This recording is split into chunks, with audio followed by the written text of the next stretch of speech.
আসসালামু আলাইকুম সবাইকে। আশা করি সবাই অনেক, অনেক ভালো আছো। তোমাদের সবাইকে স্বাগতম জানাচ্ছি একাডেমিক টু অ্যাডমিশন কোর্সের আরো একটি বায়োলজি ক্লাসে। আজকের ক্লাসে আমরা বোটানির একদম শেষ যে অধ্যায়টা অর্থাৎ জীবের পরিবেশ, বিস্তার, সংরক্ষণ এই অধ্যায়টা নিয়ে আলোচনা করব। অধ্যায়টার নাম দেখলেই বুঝতে পারতেছো যে আসলে এর ভেতরে কি আছে বা কি নিয়ে আলোচনা করব। তো এই অধ্যায়ের সাথে তোমাদের 9-10 এর একটা অধ্যায়ের মিল আছে। 9-10 এর একদম শেষ যে অধ্যায়টা সেখানে কিন্তু খাদ্য শৃঙ্খল, খাদ্য জাল, শক্তির পিরামিড এই বিষয়গুলো নিয়ে আশা করি তোমরা জেনেছো। তো এই টপিকগুলো ছাড়াও আরো অনেক টপিক নিয়ে এই অধ্যায়ে আলোচনা করা আছে। তো প্রতিটা টপিক আমরা খুব সুন্দর মতো শিখব। তো আসো আমরা এই অধ্যায়টা শুরু করি। তো প্রথমে একটা ওয়ার্ড দিয়ে আমি শুরু করি। ওয়ার্ডটা হচ্ছে ইকোলজি। ওয়ার্ডটা ভাইয়া মনে রাখো, ইকোলজি।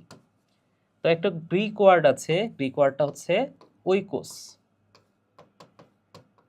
এই ওইকোস শব্দটার অর্থ হচ্ছে বাসস্থান। ওকে, সো ওইকোস মানে কি ভাইয়া? ওইকোস মানে হচ্ছে বাসস্থান। বাসস্থান। তো এই ওইকোস শব্দটা থেকে কিন্তু আসছে ইকো। তাহলে ইকো মানে হচ্ছে বাসস্থান আর লজি মানে হচ্ছে জ্ঞান। তাহলে বাসস্থান সম্পর্কিত জ্ঞান বা পরিবেশের যে জীবের সাথে পরিবেশের যে অন্তঃসম্পর্ক সেটাকে বলা হচ্ছে ইকোলজি।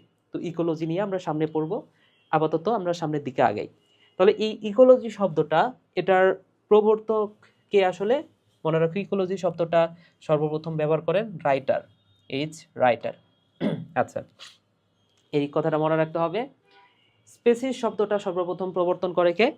স্পেসিস মানে হচ্ছে প্রজাতি। তাহলে স্পেসিস বা প্রজাতি এই শব্দটা প্রবর্তন করেন হচ্ছে জন রে। তাহলে এই দুইটা নাম এই অধ্যায় থেকে, আরো কয়েকটা নাম আছে আমরা সামনের দিকে পড়বো, আপাতত এই দুইটা নাম মনে রাখো। আচ্ছা, এখন প্রজাতি এটা জীবের শ্রেণীবিন্যাস স্তরের সর্বনিম্ন মৌলিক স্তর। তাহলে আমরা যদি যে জগৎ, পর্ব, শ্রেণী, বর্গ, গোত্র, গণ, প্রজাতি, দেখো একদম শেষে গিয়ে কি পাই? একদম সর্বনিম্ন স্তরে গিয়ে পাই প্রজাতি, তাই না? তাহলে প্রজাতি হচ্ছে এটাই সর্বনিম্ন মৌলিক স্তর। তাহলে এই ইনফরমেশনটাও মনে রাখতে হবে। প্রজাতির সংখ্যাটা মনে না রাখলেও সমস্যা নাই, এটা দরকার নাই। ওকে, এরপর আসো প্রজাতি নিয়ে আরো কিছু এক্সট্রা কথা আমি একটু বলে দিই তোমাদের। প্রজাতি মানে কি? তোমাকে যদি প্রজাতির সংজ্ঞাটা দিতে বলে কিভাবে দিবা?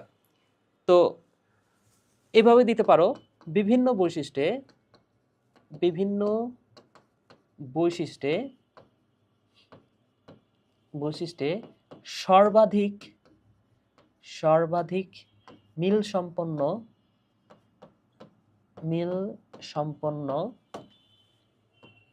জীব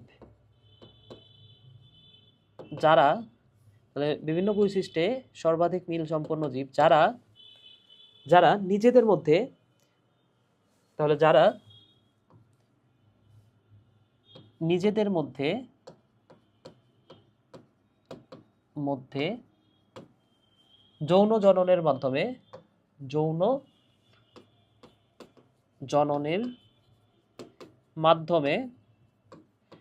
উর্বর সন্তান দান করতে সক্ষম। উর্বর সন্তান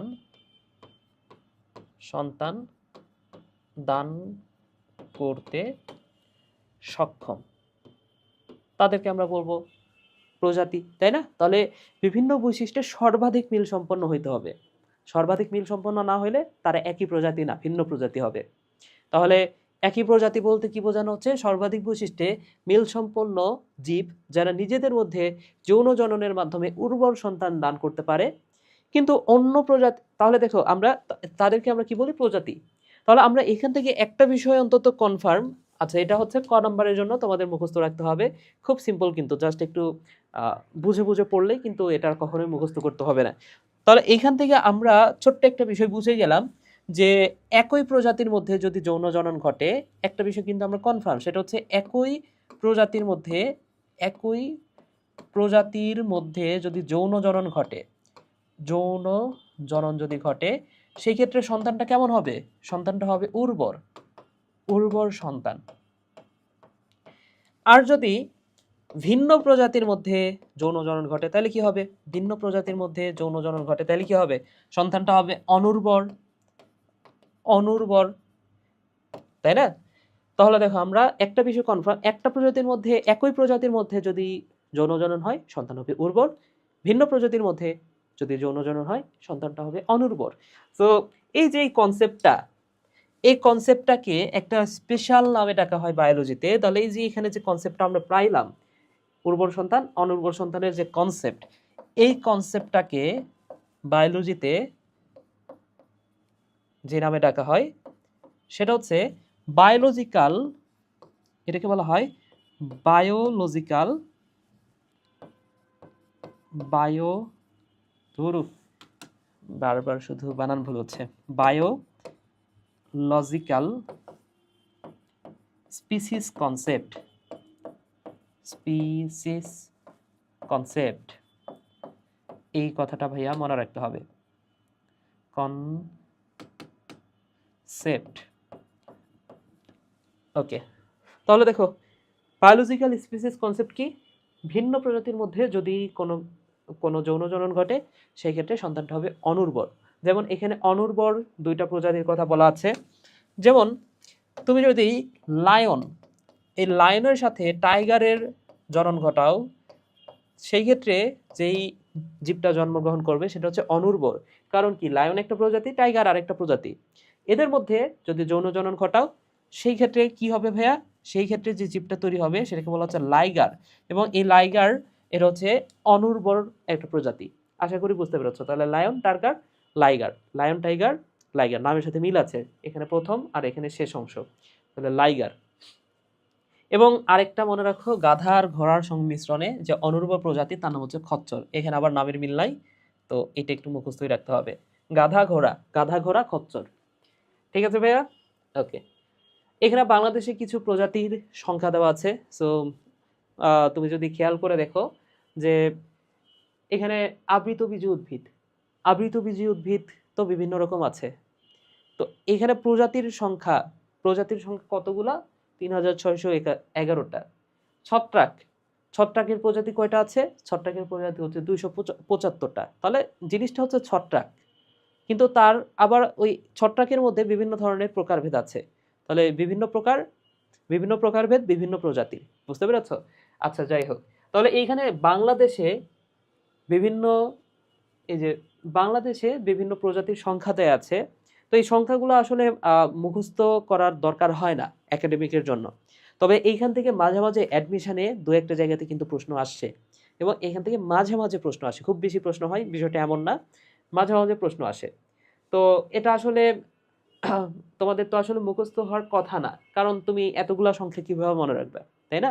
তো আমি একটু তোমাদেরকে ছোট্ট একটা কনসেপ্ট বলে দিই, বা আমি কিভাবে মনে রাখি এই জিনিসগুলা, কিভাবে এই জিনিসগুলা সংখ্যাভিত্তিক তথ্যের সাথে আমি কিভাবে ডিল করি সেটা একটু তোমাদেরকে দেখাই। কারণ হচ্ছে যে শুধু বায়োলজি না, অন্যান্য যে কোনো সাবজেক্টে গেলে তুমি দেখবে যে সংখ্যাভিত্তিক যে জিনিসগুলা সেগুলো মনে রাখা একটু কষ্টকর হয়ে যায়, বুঝছো? তো বায়োলজিতেও এই সংখ্যাগুলো বাদেও অনেক সংখ্যা কিন্তু আছে যেগুলো হচ্ছে গুরুত্বপূর্ণ, মনে রাখতেই হয়, পরীক্ষায় বারবারই দেয়, সংখ্যাভিত্তিক অনেক ইনফরমেশন আছে। তো এই সংখ্যাভিত্তিক ইনফরমেশন তুমি যদি কোথাও পাও, কিভাবে মনে রাখবা সেটা একটু তোমাদেরকে দেখাই। আসো, এইটা একটু খেয়াল করে দেখো ভাইয়া, এখানে সর্বনিম্নকে সেটা একটু খেয়াল করো তো। সর্বনিম্ন হচ্ছে নগ্নবীজী উদ্ভিদ, মাত্র 5টা উদ্ভিদ আছে। সর্বোচ্চ হচ্ছে আবৃতবীজী উদ্ভিদ, 3611টা। এখন তুমি যদি এইভাবে পড়তে যাও যে ভাইয়া আবৃতবীজী উদ্ভিদ 3611, এক সময় তুমি ভুলে যাবা, এবং তুমি এখনই পড়ছো, তুমি 10 মিনিট পরে হয়তো বা ভুলে যাবা। আচ্ছা, তো তুমি যে কাজটা করবা যে এই সংখ্যাগুলোকে একটা সিরিয়াল অনুযায়ী সাজানোর চেষ্টা করবা।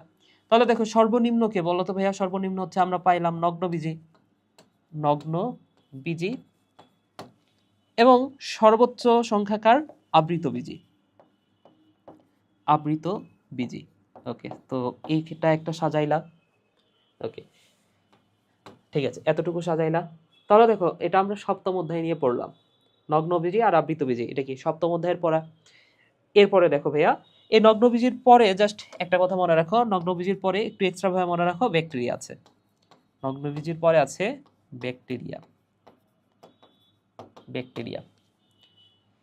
আচ্ছা, তাহলে সপ্তম অধ্যায় নিয়ে পড়লাম ফার্স্টে আমরা। এরপরে আসো ষষ্ঠ অধ্যায় নিয়ে আমরা একটু পড়ি। ষষ্ঠ অধ্যায়ে দুইটা টপিক, একটা হচ্ছে ব্রায়োফাইটা, তারপর হচ্ছে টেরিডোফাইটা। তো ব্রায়োফাইটা টেরিডোফাইটার মধ্যে উন্নত কে? টেরিডোফাইটা। তো টেরিডোফাইটা আমরা উপরে লিখি, তাহলে টেরিডোফাইটা, টেরিডোফাইটা। তাহলে টেরিডোফাইটার পরে আছে ব্রায়োফাইটা ষষ্ঠ অধ্যায়ে, তাই না? So bryophyta. এবার আসো পঞ্চম অধ্যায়, তাহলে এই দুটো আমরা পড়লাম ষষ্ঠ অধ্যায়, এটা ছিল সপ্তম অধ্যায় এই দুইটা। এবার আসো পঞ্চম অধ্যায় নিয়ে আমরা একটু দেখি। পঞ্চম অধ্যায়ে কয়টা টপিক আছে? পঞ্চম অধ্যায়ে দুইটা টপিক আছে, একটা হচ্ছে শৈবাল আর একটা হচ্ছে ছত্রাক। তো শৈবালের পরে তো ছত্রাক আছে, তো ছত্রাকটাকে আমরা আগে লিখি, ছত্রাকটাকে আমরা আগে লিখি। তারপরে তো আমরা কি লিখবো? শৈবাল, তাই না? তারপরে আমরা কি লিখবো ভাইয়া? তারপরে আমরা লিখবো শৈবাল। এখন শৈবাল তো দুই ধরনের, একটা হচ্ছে নীলাভ সবুজ শৈবাল আর একটা হচ্ছে শুধু শৈবাল। তাহলে এই ছত্রাকের পরে হচ্ছে নীলাভ সবুজ শৈবাল, নীলাভ সবুজ শৈবাল, সবুজ শৈবাল, তারপরে হচ্ছে শুধু শৈবাল। বুঝতে পেরেছো? তাহলে ছত্রাকের পরে নীলাভ সবুজ শৈবাল, তারপরে শৈবাল। তাহলে পঞ্চম অধ্যায়েও আমরা লিখলাম। তাহলে ভাই এবার সংখ্যাগুলো একটু যদি সাজাই, প্রথমটা তো 5 আমরা পড়ছি, প্রথমটা হচ্ছে 5। এরপরে আমার সাথে একটু বলো 100 100, 200 200, 300, 2000 3000। আমার সাথে বলো 100 100, 200 200, 300, 2000 3000। দেখো তো, এতটুকু বিষয় মনে রাখতে কি খুব কঠিন? খুব বেশি কি সমস্যা হবে? সমস্যার কথা না। যদি ভাই এতটুকু মনে রাখতে পারো জাস্ট, তাইলে কথা দিচ্ছি তোমাদের, এইটা থেকে যদি একটা প্রশ্ন আসে কখনো, ঠিক আছে, তোমার জিন্দিগিতে ভুল হবে না। সেটা কিভাবে ভুল হবে না? দেখো, তাহলে প্রথমটা তো আমরা পড়লাম 5, তারপরে কি ভাইয়া? 100 100। তাহলে প্রথম এই যে এই দুটো হচ্ছে 100 100, তারপরে দুইটা হচ্ছে 200 200-র ঘরে আছে, 200-র ঘরে আছে, তারপরে এটা হচ্ছে 300। শৈবাল হচ্ছে 2000 2000-এর ঘরে আছে, আবৃতবীজি হচ্ছে 3000। তো কিভাবে মনে রাখবে ভাইয়া? দেখো, আবৃতবীজি 3000, তাহলে 3000 দিয়ে তো একটা সংখ্যায় আছে, তার মানে কি 3000 যেটা সেটা আবৃতবীজি। 3000 দিয়ে এখন 3611 আছে। তো অপশানে তো তোমাকে বলে দেওয়া থাকবে, অপশান থাকবে তো, তাই না? এগুলো তো এমসিকিউতে দিবে। তো অপশানে তো যেখানে দেখবে যে 3611 অর্থাৎ 3000-এর ঘরে আছে, সেটা হচ্ছে অ্যান্সার। শৈবাল 2000-এর ঘরে যেটা থাকবে সেটা হবে অ্যান্সার, কারণ কি 2000-এর ঘরে আরও নাই, আর কিছু নাই। সমস্যা হবে এই দুটাতে, এই দুটাতে 100 দিয়ে দুইটা সংখ্যা আছে, 200 দিয়ে দুইটা সংখ্যা আছে। তো ব্যাকটেরিয়াতে 100 দিয়ে ছোট যে সংখ্যাটা, দেখো 1-এর পরে 7 আছে। হ্যাঁ, ব্যাকটেরিয়া কোথায় ভাইয়া? এই যে ব্যাকটেরিয়া হচ্ছে 171, তাহলে এই যে 171। আর টেরিডোফাইটা কয়টা দেখো ভাইয়া? 195টা। সো 1-এর পরে 9 আছে। তাহলে দেখো, তাহলে 7-এর চেয়ে বড় হচ্ছে 9, তাহলে প্রথমে ছোট সংখ্যা, তারপরে তো বড় সংখ্যা, তাই না? আমরা ছোট থেকে বড় দিকে সাজাচ্ছি। এরপরে দেখো 200-র ঘরে যে দুইটা সংখ্যা, একটা হচ্ছে 248 এবং 275। তাহলে প্রথমে ছোট, তারপরে বড়। এখন এগুলো যদি তুমি মনে নাও রাখো, এই যে তৃতীয় সংখ্যাটা, এটা যদি তুমি মনে নাও রাখো, তারপরে অ্যান্সার করতে পারবা। কিভাবে অ্যান্সার করতে পারবা জানো? ধরে নাও তোমাকে বললো, ধরে নাও ভাইয়া তোমাকে বললো যে ছত্রাক, বাংলাদেশে ছত্রাকের প্রজাতি কয়টা? ছত্রাকের প্রজাতি ইজ ইকুয়াল টু হোয়াট? এখানে 4টা অপশন থাকবে নিশ্চয়ই, ক, খ, গ, ঘ। এই 4টা নিশ্চয়ই অপশন থাকবে। তো 4টা অপশনের মধ্যে একটা ছিল, একটা ধরে নাও যে আছে 5, একটা হচ্ছে 171, 171 কি আছে? ওকে, আছে। একটা হচ্ছে তোমার ধরে নাও যে 275, এবং আরেকটা হচ্ছে ধরে নাও 248, 248।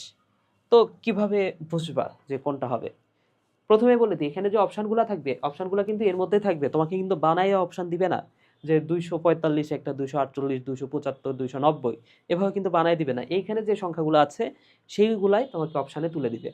বুঝতে পেরেছো? তাহলে তুমি ছটটা কিভাবে বের করবা? দেখো, ফার্স্টে হচ্ছে নগ্নবীজি, তারপরে তো লিখছি ব্যাকটেরিয়া, তারপরে ষষ্ঠ অধ্যায়ে যাও, ষষ্ঠ অধ্যায়ে টেরিডোফাইটা, তারপরে ব্রায়োফাইটা, তারপরে হচ্ছে ছত্রাক, ছত্রাক হচ্ছে 5 নাম্বার। তাহলে আমরা সংখ্যাটা কিভাবে মনে রাখছি? 5, 100 100, 200 200। তাহলে 200-র মধ্যে যে বড় সংখ্যাটা থাকবে সেটাই। তাহলে এখানে 200 দিয়ে দুইটা সংখ্যা আছে, হয় 275 হবে, না হয় 248। এখন বড় সংখ্যাটা কোনটা? 275। অ্যান্সারটা হচ্ছে 275। ওকে, সো এটা এভাবে মনে রাখতে পারো। এটা অ্যাডমিশনে আসলে পড়তে হয়, বুঝতে পেরেছো? একাডেমিকে যদিও লাগতো না। দেখানোর উদ্দেশ্য হচ্ছে তোমরা যাতে অন্য টপিকগুলা এইভাবে একটু অন্যের চেয়ে একটু বেটার ওয়েতে, স্মার্ট ওয়েতে পড়ালেখা করতে পারো। ঠিক আছে? তো এই পড়াটা হচ্ছে স্মার্ট ওয়ে বা স্মার্টভাবে পড়ালেখা করা। আশা করি বুঝতে পেরেছ। আসো সামনের দিকে আগাই। পপুলেশন বা জীবগোষ্ঠী। দেখো আমাদের ঢাকা শহরে ধরে নাও যে অনেকগুলো মানুষ বাস করে। মানুষ কি একটা প্রজাতি? তাহলে এই যে মানুষের যে প্রজাতি, সেটা নিয়ে সবগুলা মানুষ নিয়ে, ঢাকা শহরের সব মানুষ নিয়ে তৈরি হয় একটা পপুলেশন। আবার দেখো ধরে নাও যে ঢাকা শহরে 1000টা গরু আছে, এই 1000টা গরু নিয়ে একটা পপুলেশন। তাহলে এই যে দেখো যতগুলা প্রজাতি আছে, সবগুলা প্রজাতির কোন একটা নির্দিষ্ট এরিয়ার মধ্যে, কোন একটা নির্দিষ্ট এলাকায় যত মানে একটা নির্দিষ্ট প্রজাতির যতগুলা জীব থাকে, সবগুলাকে নিয়ে বলা হয় একটা পপুলেশন। তাহলে দেখো তো ভাইয়া, একটি নির্দিষ্ট সংখ্যাটা দেখো, একটি নির্দিষ্ট স্থানে একই সময়ে বসবাসকারী একই প্রজাতির একদল জীব। এই কথাটাই গুরুত্বপূর্ণ। একই সময়ে বসবাসকারী একই প্রজাতির একদল জীব, তাহলে এক এক এক একই সময়ে বসবাসকারী একই প্রজাতির একদল জীব, এটাকে বলা হয় পপুলেশন। তাহলে একই সময়ে বসবাসকারী একই প্রজাতির একদল জীবকে বলা হচ্ছে পপুলেশন। আচ্ছা, এখন এই পপুলেশনের বিভিন্ন বৈশিষ্ট্য আছে। আচ্ছা, এই যে ধরে নাও যে একটা বনের মধ্যে যতগুলো হাতি আছে সেটা একটা পপুলেশন, একটা বনের মধ্যে যতগুলো জেব্রা আছে তাদের একটা পপুলেশন আছে, একটু যতগুলো ভাল্লুক আছে তাদের একটা পপুলেশন। ঠিক আছে? ওকে, সো এই পপুলেশনের বিভিন্ন ধরনের বৈশিষ্ট্য আছে। যেমন পপুলেশনের একটা ঘনত্ব থাকে। তো ঘনত্ব বিষয়টা কি? একটা নির্দিষ্ট এরিয়ায় পপুলেশন, কোন একটা প্রজাতি কি পরিমাণ আছে সেটা হচ্ছে তার ঘনত্ব। যেমন একটা বনের ভেতরে বাঘের চেয়ে কিন্তু অন্যান্য যে জীবগুলা, আচ্ছা ওই বিষয়টা বাদ দাও। ধরে নাও যে ঢাকা শহরে মানুষের যে পপুলেশন সেটা কি অনেক বেশি না? অন্যান্য পপুলেশন হচ্ছে কিন্তু মানুষের ঘনত্বটা বেশি, তাই না? তাহলে এই যে একক শহরের মধ্যে বা একক এলাকার মধ্যে কি পরিমাণ আছে, এই পরিমাণের উপর ঘনত্ব নির্ভর করে, বুঝতে পেরেছো? তাহলে কোন একটা জায়গাতে বা কোন একটা এলাকায়, কোন একটা নির্দিষ্ট স্থানে পরিমাণের উপরে ঘনত্বটা নির্ভর করতেছে। সকল প্রজাতির ঘনত্ব নিশ্চয়ই সমান না। যেমন গরু একটা প্রজাতি, ঢাকা শহরে গরু কয়টা আছে? তো এরকম আর কি বিষয়টা, বুঝছো? তাহলে এই হচ্ছে ঘনত্ব। এরপরে দেখো জন্ম মৃত্যুর হার। তো প্রতিটা পপুলেশনেরই কিন্তু জন্ম আছে, মৃত্যু আছে। মানে প্রতিটা পপুলেশনের প্রতিটা জীবেরই কিন্তু জন্ম হয়, মৃত্যু হয়। যেমন মানুষের জন্ম আছে, মৃত্যু আছে। তাহলে এই জন্ম মৃত্যুর একটা হার থাকে। ঠিক আছে? সো এই জন্ম মৃত্যুর হার যদি সমান হয়ে যায়, সেই ক্ষেত্রে কিন্তু পপুলেশনটা বাড়েও না, কমেও না। বুঝতে পেরেছো? আবার জন্মের হারের চেয়ে যদি মৃত্যুর হারটা বেড়ে যায়, তার মানে কি সেই সময় পপুলেশনের এই জীবের সংখ্যাগুলো কমে যাবে। আচ্ছা, আবার যদি মৃত্যুর হারটা কম হয়, সেক্ষেত্রে পপুলেশনটা বৃদ্ধি পাবে, ঘনত্বটা বৃদ্ধি পাবে। তাহলে জন্ম মৃত্যুর হারের উপরে যে ঘনত্বটাও নির্ভর করে। ঠিক আছে, এই নামগুলো জাস্ট পড়বা। এরপরে দেখো সংখ্যা বৃদ্ধি শক্তি। তো একটা পপুলেশনে যে প্রজাতিগুলো আছে, প্রতিটা প্রজাতির সকল জীবের মধ্যে একটা ক্ষমতা থাকে, সেটা হচ্ছে সংখ্যা বৃদ্ধি করার ক্ষমতা। যেমন একটা ব্যাকটেরিয়ার কথা চিন্তা করতে পারো। একটা ব্যাকটেরিয়া 10 ঘন্টায় প্রায় 1 কোটি প্রজাতি তৈরি করতে পারে। মানে প্রজাতি না, 1 কোটি জীব তৈরি করতে পারে। একটা ব্যাকটেরিয়া থেকে 100 কোটি, 1 কোটি না, 10 ঘন্টায় 100 কোটি ব্যাকটেরিয়া তৈরি হতে পারে মাত্র একটা ব্যাকটেরিয়া থেকে। বুঝতে পেরেছো? কিন্তু দেখা যায় যে 100 কোটি আসলে তৈরি হয় না। কেন তৈরি হয় না? কারণ কয়েকটা প্রজাতি, মানে কয়েকটা প্রজন্ম যাওয়ার পরেই খাদ্যের অভাব দেখা দেয়। বুঝতে পেরেছো? কয়েকটা প্রজন্ম যাওয়ার পরে দেখা যায় যে খাদ্য আর নাই। তখন কি হবে? খাদ্য না থাকলে জীব মারা যাবে। যেমন তুমি একটা আ বনের কথাই চিন্তা করো। একটা বনে যদি হরিণের সংখ্যা বৃদ্ধি পায়, তখন কি হবে বলো তো? বাঘের জন্য খাদ্য বেড়ে গেল, বাঘের খাদ্য, তাই না? তখন এই বাঘ হরিণগুলাকে খাওয়া শুরু করবে। তখন এই হরিণের সংখ্যা কমে যাবে, বাঘের সংখ্যা বেড়ে যাবে। আবার যখন বাঘের সংখ্যা বেড়ে যাবে, হরিণের সংখ্যা তো এখন কম, তাহলে বাঘ আর পর্যাপ্ত খাবার পাচ্ছে না। তখন কি বাঘের সংখ্যা আবার কমে যাইতে থাকবে, হরিণের সংখ্যা আবার বৃদ্ধি পাবে। তো বিষয়টা হচ্ছে এটাই। তাহলে সংখ্যা বৃদ্ধি মানে হচ্ছে প্রতিটা জীবের যে জন্মদান করার ক্ষমতা সেটা হচ্ছে সংখ্যা বৃদ্ধি। আর সংখ্যা বৃদ্ধির পরে আসে সীমিতকরণ। সীমিতকরণ মানে হচ্ছে এই যে দেখো, যখন একটা প্রজাতির সংখ্যা বৃদ্ধি পাচ্ছে সেই সময় কি হবে বলো তো? খাদ্যের অভাব দেখা দিবে। তো খাদ্যের অভাব দেখা দিলে আবার এই জীবটা তখন সীমিত আকারে থাকবে। হ্যাঁ, বা যে জীবগুলা এক্সট্রা তৈরি হবে সেই জীবগুলো আবার মারা যাচ্ছে। তখন কি একটা নির্দিষ্ট পরিমাণ জীব থাকলো। তাহলে এটা হচ্ছে সীমিতকরণ। সীমিতকরণ এই বিষয়টা প্রকৃতি নির্ধারণ করে দেয়। বুঝতে পেরেছো? তাহলে প্রকৃতি নির্ধারণ করে দেয় যে একটা জীব মানে কোন একটা পপুলেশনের মধ্যে একই প্রজাতির কতগুলা জীব থাকবে, এরকম আর কি বিষয়টা। সো এ হচ্ছে সীমিতকরণ। সীমিতকরণ এটা নির্ধারণ করে প্রকৃতি। এবং বয়সের বন্টন, তুমি যদি একটা পপুলেশন খেয়াল করো, যেমন মানুষ হচ্ছে একটা পপুলেশন। তাহলে এই মানুষের পপুলেশনের ভেতরে ছোট বাচ্চা আছে, তার চেয়ে একটু বড় আছে, তার চেয়ে আরো বড় আছে, অ্যাডাল্ট আছে, বৃদ্ধ আছে, তাই না? তাহলে বয়সের বন্টন দেখা যায়। তাহলে সবার বয়স সমান না, বয়সের বন্টন আছে। তাহলে এগুলো হচ্ছে জাস্ট নামগুলা পড়বা। পপুলেশনের বৈশিষ্ট্যটা কি? পপুলেশনের বৈশিষ্ট্য হচ্ছে এই যে এগুলো হচ্ছে পপুলেশনের বৈশিষ্ট্য। খুব বেশি পরীক্ষায় আসে না ভাইয়া, টেনশন নেওয়ার কোনো কারণই নাই। এগুলো পরীক্ষায় আসে না, জাস্ট নামগুলো পড়বা। একটু বুঝে বুঝে পড়লে একটু মাথায় জাস্ট চিন্তা করবা যে আচ্ছা হ্যাঁ, পপুলেশনের তো সংখ্যা বৃদ্ধি আছে, পপুলেশন তো সংখ্যা বৃদ্ধি করতে পারে। পপুলেশনের সংখ্যা বৃদ্ধি হয়ে গেলে সীমিতকরণ হয়। আবার পপুলেশনে বিভিন্ন মানুষের বয়স আছে, পপুলেশনের একটা ঘনত্ব আছে। সো এগুলো জাস্ট একটু চিন্তা করলেই মাথায় চলে আসবে, দেখবা। ঠিক আছে, একটু বুঝে বুঝে পড়ার চেষ্টা করবা। ঠিক আছে, এরপরে আসো ভাইয়া, এই যে এইখানে যে হাতির একটা পপুলেশন ছিল, ভাল্লুকের একটা পপুলেশন ছিল, জেব্রার একটা পপুলেশন ছিল একটা জঙ্গলের ভেতরে। এই যে সবগুলা পপুলেশনের সমাহারকে আমরা বলবো কমিউনিটি। বুঝতে পেরেছ? তাহলে এই যে হাতি ঘোড়া মানে একটা একটা হচ্ছে বনের মধ্যে যতগুলা জীব আছে সবগুলা জীবকে আমি বলবো কমিউনিটি। সবগুলা জীবকে একত্রে আমি বলবো কমিউনিটি। বুঝতে পেরেছ?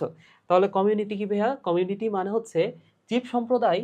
ধরে নাও যে এই যে আমি সহজে আগে বলে দিই, সেটা হচ্ছে ধরে নাও যে ঢাকা শহর। ঢাকা শহরে মানুষ আছে, মানুষের একটা পপুলেশন আছে, ছাগলের একটা পপুলেশন আছে, আরো যে আদার্স পপুলেশন আছে, সবগুলো যদি আমরা যোগ করি তাহলে আমরা যেটা পাবো সেটা হচ্ছে কমিউনিটি। ওকে, সো কমিউনিটি আসলে কি?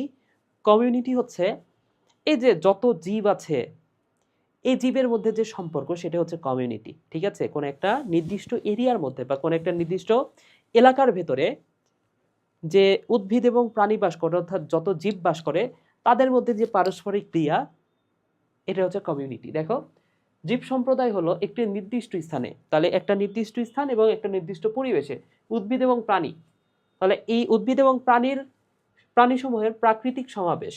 তাহলে প্রাকৃতিক শব্দটা বাদ দিলে যার সমাবেশ বললে হবে, তাহলে উদ্ভিদ আর প্রাণীর সমাবেশ। তাহলে কমিউনিটি হচ্ছে উদ্ভিদ প্রাণীর সমাবেশ, যারা প্রত্যেকে একে অন্যের প্রতি সহনশীল, নির্ভরশীল এবং পরস্পর ক্রিয়াশীল।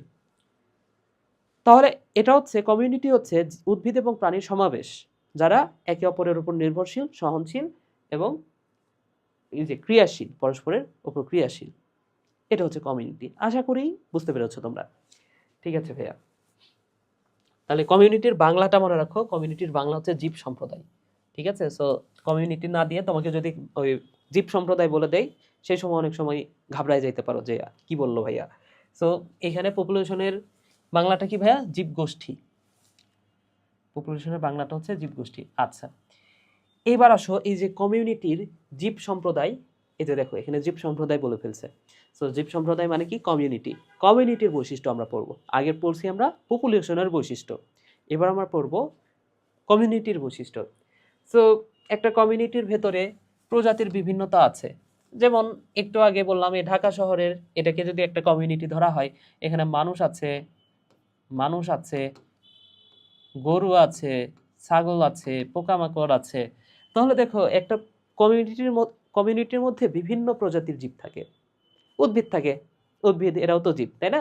তো বিভিন্ন প্রজাতির আবার উদ্ভিদ আছে। তাহলে এই সব মিলে একটা কমিউনিটি তৈরি হয়, তার প্রজাতির বিভিন্নতা।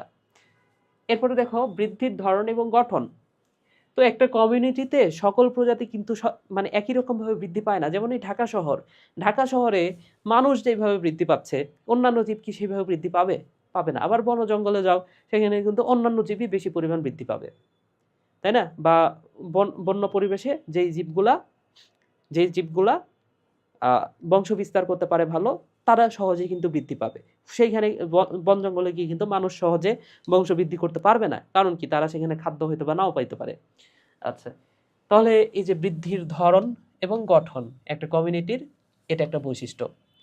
আধিপত্য, তুমি একটা জিনিস চিন্তা করে দেখো ভাইয়া, ধরে নাও যে কোন একটা জঙ্গলে যেই জীবটার পরিমাণটা বেশি থাকবে এবং যে জীবটার ক্ষমতা যত বেশি বা যে জীবটার শক্তি যত বেশি, তারা কি অন্যের উপর আধিপত্য বিস্তার করবে না? হ্যাঁ, যেমন বাঘ বাঘ বাঘের বাঘের সামনে যদি কেউ আসে, বাঘ তো তারে ছাড়বে না, খেয়ে নিবে, তাই না? তার মানে কি? বাঘের আধিপত্য কিন্তু অনেক বেশি, তাই না? এখন বাঘ যদি অনেকগুলো একসাথে থাকে, তার মানে কি? তার সামনে কিন্তু মানুষও কিন্তু টিকতে পারবে না, মানুষ কি আর, তাই না? তো দেখো, এই যে সংখ্যার উপর ভিত্তি করে, শক্তির উপর ভিত্তি করে যে আধিপত্য বিস্তার করা, ঠিক আছে, এটা হচ্ছে আধিপত্য। হ্যাঁ, এখন একটা কমিউনিটির ভেতরে অনেক প্রজাতি থাকে। একটা কমিউনিটির ভেতরে ধরেন যে শত শত প্রজাতি আছে। এখন এই শত শত প্রজাতি সমানভাবে সবার উপর আধিপত্য বিস্তার করতে পারে না। কিছু প্রজাতি আছে যারা আধিপত্য বিস্তার করে অন্যের উপর। হ্যাঁ, যেমন মানুষ কিন্তু সবকিছুর উপরে আধিপত্য বিস্তার করে, তাই না? এরকম কিছু প্রজাতি থাকে একটা বনের মধ্যে, ধরে নাও যে বাঘ, সিংহ, এরা হচ্ছে অন্য জীবগুলোর উপর আধিপত্য বিস্তার করতেছে, এরকম আর কি বিষয়টা। ওকে, সো আধিপত্য আমরা বুঝলাম। এরপর স্তর বিন্যাস, এটা আমাদের খুব গুরুত্ব সহকারে মনে রাখতে হবে, কারণ এটা নিয়ে আমাদের এক্সট্রা কিছু পড়তে হবে। সো স্তর বিন্যাস কি? কোনো একটা বনে গাছের কথা চিন্তা করতে পারো, একদম উঁচু শ্রেণীর গাছ আছে, তার চেয়ে একটু নিচু শ্রেণীর গাছ আছে, তার চেয়ে একটু নিচু শ্রেণীর আছে, তার চেয়ে আর একটু নিচু শ্রেণীর গাছ আছে। তাহলে দেখো, একটা প্রজাতির মধ্যে একটা প্রজাতি না, তোমার হচ্ছে একটা কমিউনিটির ভেতরে বিভিন্ন ধরনের স্তর আছে, বুঝতে পারছো? কিছু, কোনোটা আছে বড়, কোনোটা আছে ছোট, কোনোটা আছে মিডিয়াম, মাঝারি। তো আমি যদি একটু নামগুলো দেখাই, যেমন যদি অনেক বড় বড় গাছের কথা চিন্তা করো, এই যে এই বড় গাছটা দেখো, এই বড় গাছটা এই বড় গাছটা দেখো, অন্যান্য যে গাছগুলা, ছোট গাছগুলা, সেগুলোকে ছায়া দিচ্ছে। তার মানে কি? এই গাছটা কি ছায়াপ্রিয়? না, এই গাছটা সূর্যের কাছাকাছি থাকে। তার মানে কি? এরা হচ্ছে সূর্যের কাছাকাছি থাকে, আলো প্রিয় এরা, ঠিক আছে? তার মানে কি? এরা হচ্ছে ছায়াপ্রিয় না। এখন ওভার, যে গাছগুলা সব সব গাছকে ওভার করে উপরের দিকে উঠে গেছে, তাদেরকে আমরা কি বলবো? Over story. Okay, so over story কি? সবচেয়ে উঁচু যে বৃক্ষগুলা, তারা হচ্ছে ওভার স্টোরি। এবং এরা ছায়াপ্রিয় না, এরা ছায়াপ্রিয় না। আন্ডার স্টোরি, তারা ওভার স্টোরির নিচে যারা, তারা আন্ডার স্টোরি।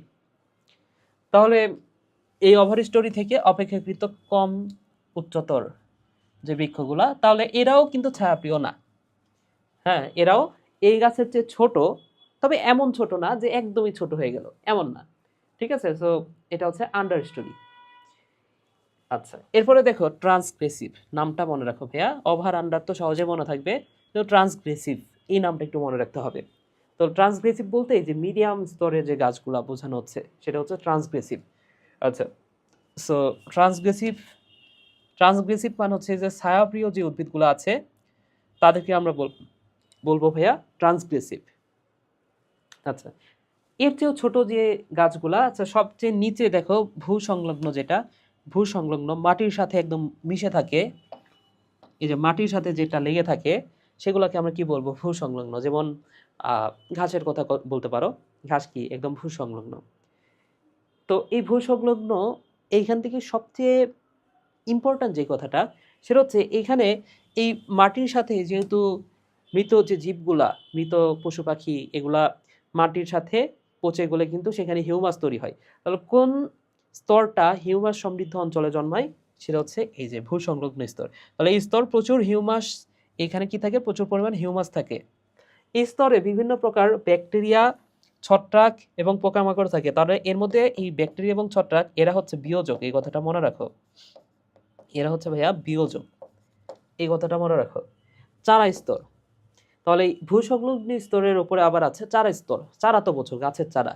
এখন এই বড় একটা গাছ যখন তোমার হচ্ছে বীজ থেকে নতুন একটা গাছ তৈরি হবে, অর্থাৎ চারা যখন তৈরি হবে, তখন কি এই বড় গাছের চারা কিন্তু ছোট হয়, তাই না?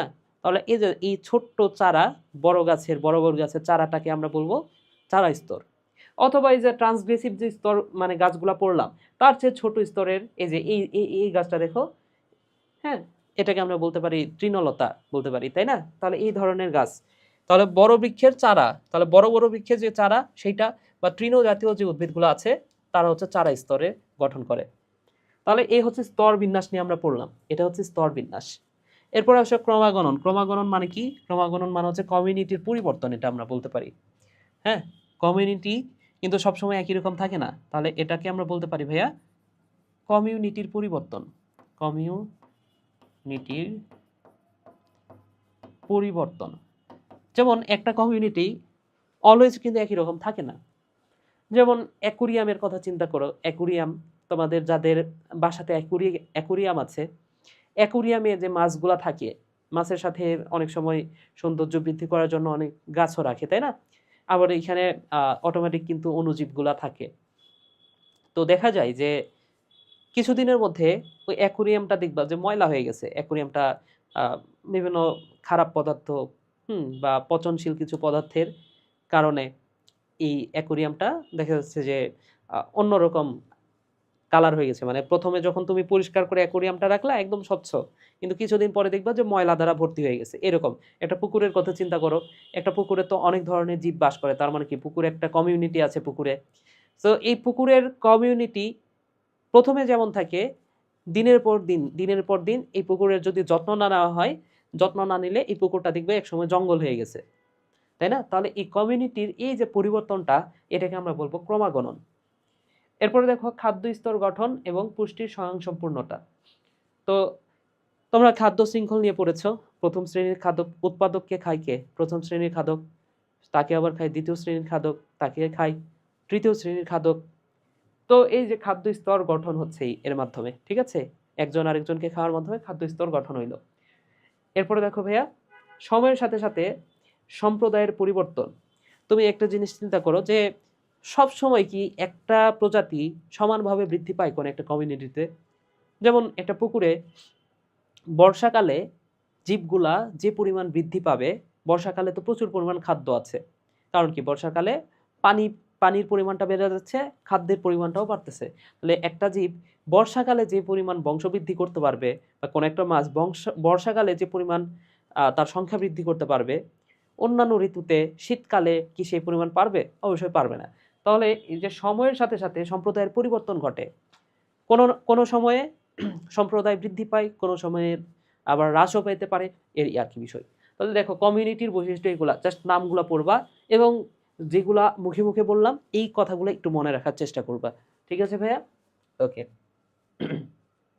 আচ্ছা, এইবার আসো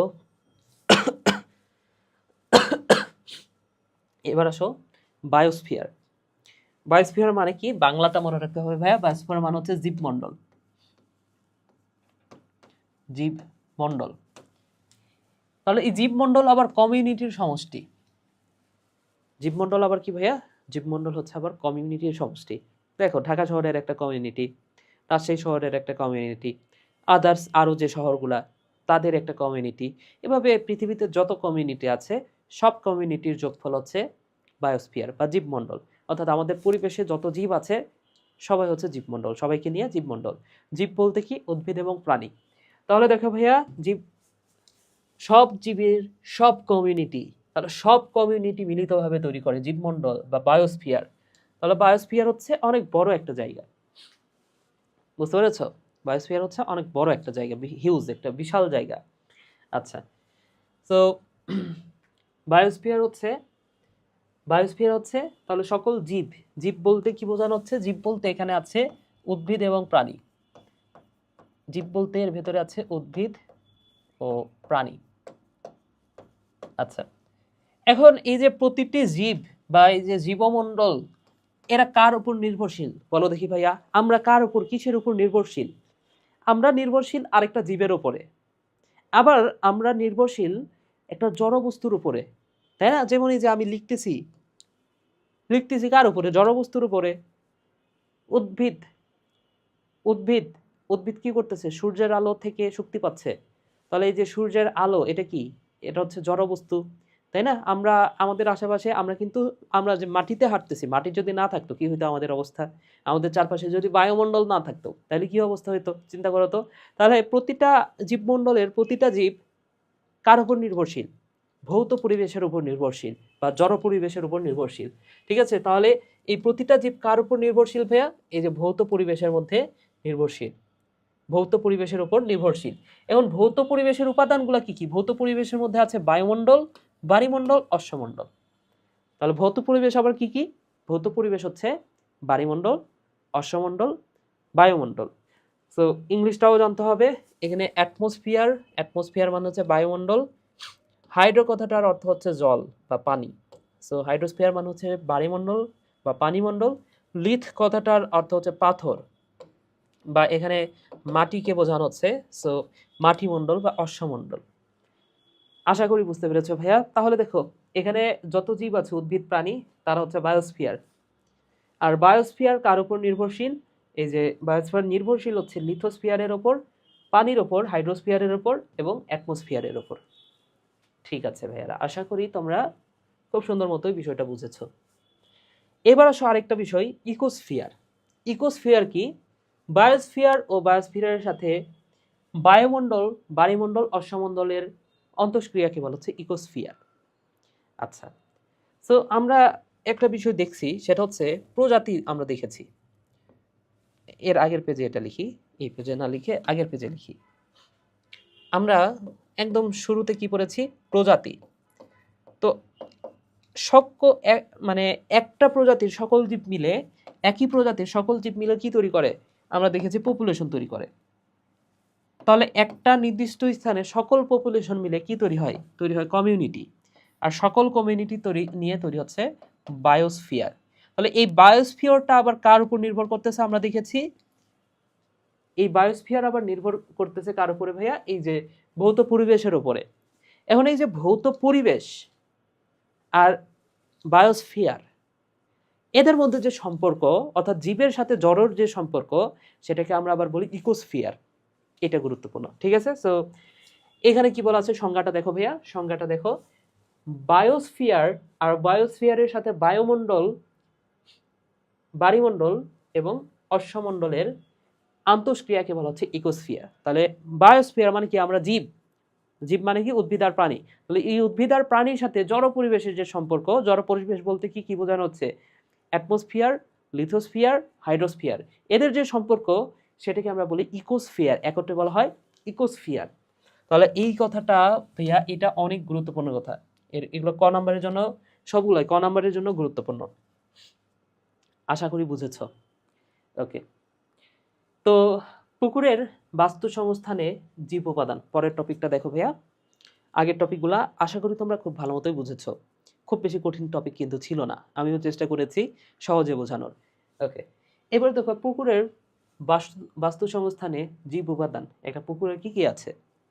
একটা পুকুরে বাস্তু সংস্থানে জীব উপাদানগুলো হচ্ছে নিম্নরূপ।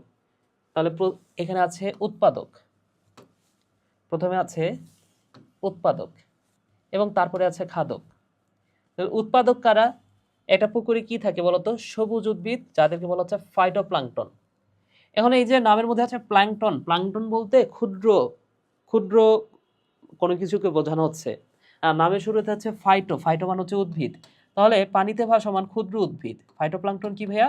পানিতে ভাসমান ভাসমান ক্ষুদ্র উদ্ভিদ, ক্ষুদ্র উদ্ভিদ। আর এই ক্ষুদ্র উদ্ভিদ বলতে আসলে শৈবালকেই বোঝানো হয়। এই ক্ষুদ্র উদ্ভিদ বলতে আসলে কি কাকে বোঝানো হয় ভাইয়া? শৈবালকেই বোঝানো হয়। যেমন স্পিরুলিনা, এটা হচ্ছে একটা সায়ানোব্যাকটেরিয়া বা নীলাভ সবুজ শৈবাল। তাহলে স্পিরুলিনা ওটা একটা শৈবাল। আবার ইউডোরিনা, প্যান্ডোরিনা, তো আমাদের যখন পঞ্চম অধ্যায় পড়িয়েছিলাম তখন কিন্তু এই দুটা পড়িয়েছিলাম, তাই না? তো পঞ্চম অধ্যায়ের একটা পড়া মনে করো ভাইয়া, তোমাদের মনে না থাকলে মনে করাই দিচ্ছি। দেখো এই যে প্যান্ডোরিনা, ইউডোরিনা, এদেরকে বলা হয় কলোনিয়াল শৈবাল। এটা কিন্তু এই অধ্যায়ের পড়া না, আগেই বলে দিচ্ছি।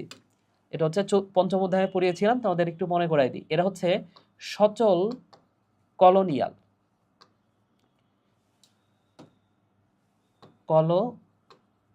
নিয়াল। এভাবে মনে রাখতে বলেছিলাম ভাইয়ারা। দেখো সচল এবং কলোনি করে থাকে। কলোনি মানে কি? অনেকগুলা শৈবাল একসাথে থাকে। এটাকে বলা হচ্ছে কলোনি। তো যারা অনেকগুলা শৈবাল যদি একসাথে থাকে তারা কি ভয় ডর পাবে?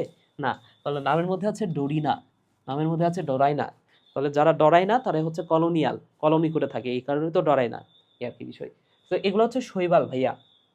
তাহলে এই ফাইটোপ্লাঙ্কটন বলতে কাদেরকে বোঝানো হচ্ছে? পানিতে ভাসমান ক্ষুদ্র শৈবাল। তাহলে এই ফাইটোপ্লাঙ্কটনরাই মেইনলি উৎপাদক। উৎপাদক মানে হচ্ছে যারা সালোক সংশ্লেষণ প্রক্রিয়ায় খাদ্য তৈরি করে। আচ্ছা। আর খাদক কারা? তাহলে এই ফাইটোপ্লাঙ্কটনকে যারা খাবে তারা হচ্ছে প্রথম শ্রেণীর খাদক, প্রাথমিক খাদক। তাই না? তাহলে এখানে জু কথাটার অর্থ হচ্ছে প্রাণী। জু মানে কি ভাইয়া? জু মানে হচ্ছে প্রাণী আর প্লাঙ্কটন মানে হচ্ছে ক্ষুদ্র। তাহলে পানিতে ভাসমান ক্ষুদ্র প্রাণী। তাহলে উদ্ভিদকে কে খাবে? ক্ষুদ্র প্রাণী খাবে, এটাই হচ্ছে বিষয়। তাহলে পানিতে ভাসমান ক্ষুদ্র প্রাণী। পানিতে ভাসমান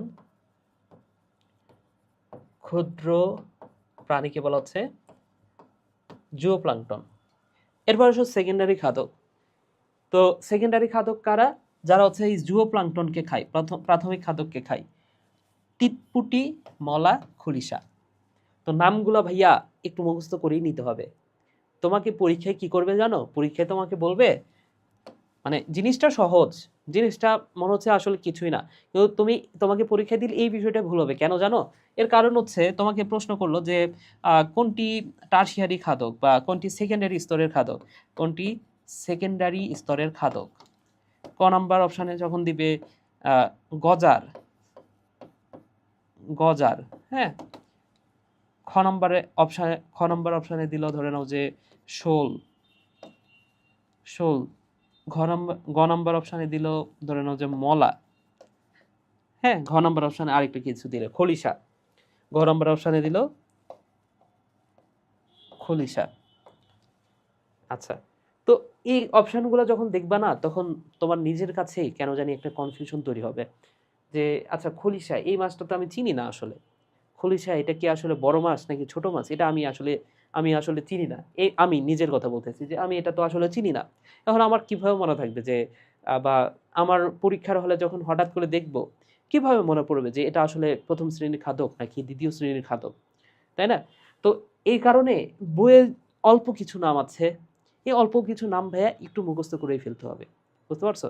তাহলে এখানে এই প্রশ্নটা আমি দেখছি, মানে আমার সমস্যা এই কারণে তোমাকে বলতেছি যে এই টাইপের প্রশ্ন, কোনটা প্রথম শ্রেণীর খাদক, তৃতীয় শ্রেণীর খাদক, এই টাইপের প্রশ্ন করলে আমার কেন জানি কনফিউশন হইতো।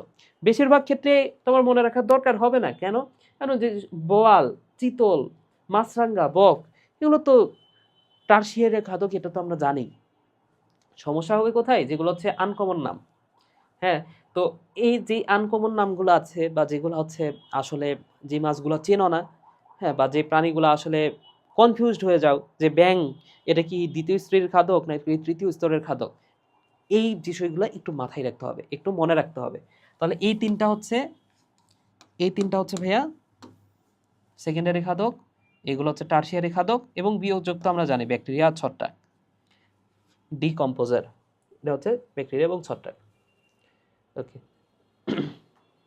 সো এখানে এই বিষয়টা আছে। এবার আসো আমরা খাদ্য শৃঙ্খলটা একটু দেখি। আচ্ছা। সো খাদ্য শৃঙ্খলটা যদি একটু খেয়াল করে দেখো, খাদ্য শৃঙ্খল এটাও তো একটা খাদ্য শৃঙ্খলই, তাই না? প্রাথমিক খাদক, সেকেন্ডারি খাদক। তো বইয়ে একটা খাদ্য শৃঙ্খল দেওয়া আছে। বইয়েরটায় যেহেতু পরীক্ষায় প্রশ্ন হবে বই থেকেই, সো বইয়েরটা আমি এখানে তুলে রাখছি। জাস্ট তোমরা এই বইয়ের এই শৃঙ্খলটা একটু দেখো, এইখান থেকে প্রশ্ন হবে যদি হয়। তাহলে দেখো, একটা পুকুরের খাদ্য শৃঙ্খল যদি দেখো ভাইয়া, পুকুরের মধ্যে কি কি আছে? পুকুরের ভেতরে ফাইটোপ্লাঙ্কটন, এটা হচ্ছে উৎপাদক, আমরা জানি। হ্যাঁ, যদি সমুদ্রের কথা বলো সেখানে কিন্তু ফাইটোপ্লাঙ্কটন দিয়ে হবে। কেন? কারণ পানির মধ্যে তো ক্ষুদ্র যে উদ্ভিদগুলা শৈবাল, তারাই তো উৎপাদক হিসেবে কাজ করে। তাহলে এদেরকে খায় কে? জুওপ্লাঙ্কটন। তার মানে কি এটা হচ্ছে প্রাথমিক খাদক। তাহলে এখানেও ঠিক সেম, জুওপ্লাঙ্কটন। এখন পুকুরের ক্ষেত্রে সেকেন্ডারি খাদক কারা? যারা হচ্ছে প্রাইমারি খাদককে খায়। তার মানে কি ছোট মাছ, যেগুলা ছোট মাছ হচ্ছে এই যে মলা, তিতপুতি, একটু আগে তো পুকুরেরটা তো আমরা পড়ছি অলরেডি, তাই না? আর টারশিয়ারি খাদক কি? শোল, গজার, বোয়াল, মাছরাঙ্গা, বক, এগুলা। তাহলে দেখো, এই পুকুরের টারশিয়ারি খাদক কিন্তু পুকুরেরই যে হইতে হবে বিষয়টা এমন না। এখানে মাছরাঙ্গা, বক, এরা কিন্তু ওই পুকুর থেকে খাবার ধরে খাচ্ছে। তার মানে কি পুকুরের যখন খাদ্য শৃঙ্খল লিখবা সেই সময় কিন্তু মাছরাঙা বক এই দুটাকেও ইনক্লুড করতে হবে। ঠিক আছে? আচ্ছা, এরপর দেখো এইখানে এখানে সমুদ্রের ক্ষেত্রে যদি বলা হয়, সমুদ্রের ক্ষেত্রে কিন্তু হেরিং ফিশ। বুঝতে পেরেছো? তাহলে এই যে পুকুরে হচ্ছে মলাট টিটপুটি মনে রাখতে হবে, বুঝছো? এটা একটু মুখস্থ করে নিতে হবে। আর এর ক্ষেত্রে সমুদ্রের ক্ষেত্রে হেরিং ফিশ। আর হাঙর তো সর্বোচ্চ স্তরের খাদক বা টার্সিয়ার খাদক, এটা তোমরা আশা করি জানো। এরপরে দেখো স্থলের ক্ষেত্রে যদি বলি, সবুজ উদ্ভিদ হচ্ছে উৎপাদক, গ্রাসহোপার মানে হচ্ছে ঘাস ফড়িং। তাহলে ঘাস ফড়িং কি খায়? ঘাস খায়।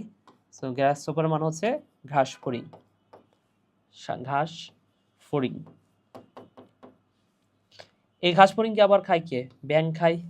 ব্যাঙকে আবার খায় বাজ পাখি। তো সিম্পল, এটা এমনিতেই মনে থাকবে আশা করি। এবং মানুষ তো এই সবগুলাকেই খায়, তাই না? আচ্ছা, এরপরে আরেকটা আছে, দেখো এখানে যে খাদ্য শৃঙ্খলটা, অনেকগুলা খাদ্য, এখানে 3টা খাদ্য শৃঙ্খল দেখানো হয়েছে। তো এরকম কত শত শত হাজার হাজার খাদ্য শৃঙ্খল আছে না?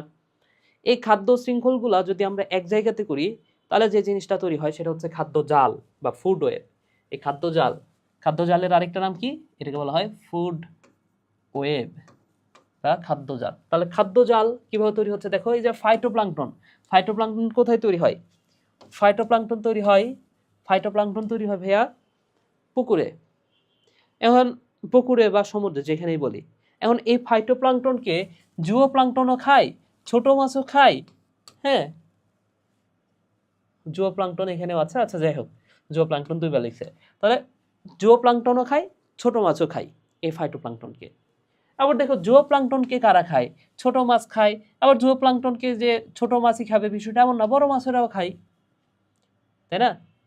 আচ্ছা, নিচেরটা ওই সেমি। এই জুওপ্লাঙ্কটনকে কারা খায়? বড় মাছ খায়, ছোট মাছও খায়। এরপরে দেখো এই ছোট মাছ কারা খায়? ছোট মাছকে খায় বড় মাছ। এই যে ছোট মাছকে কারা খায়? বড় মাছ খায়। আবার এই ছোট মাছকে মানুষও খায়। মানুষ আবার দেখা যাচ্ছে বড় মাছকেও খায়। হ্যাঁ, এই যে বড় মাছকেও মানুষ খায়। এই বড় মাছকে আবার বাজ পাখিও খাইতে পারে।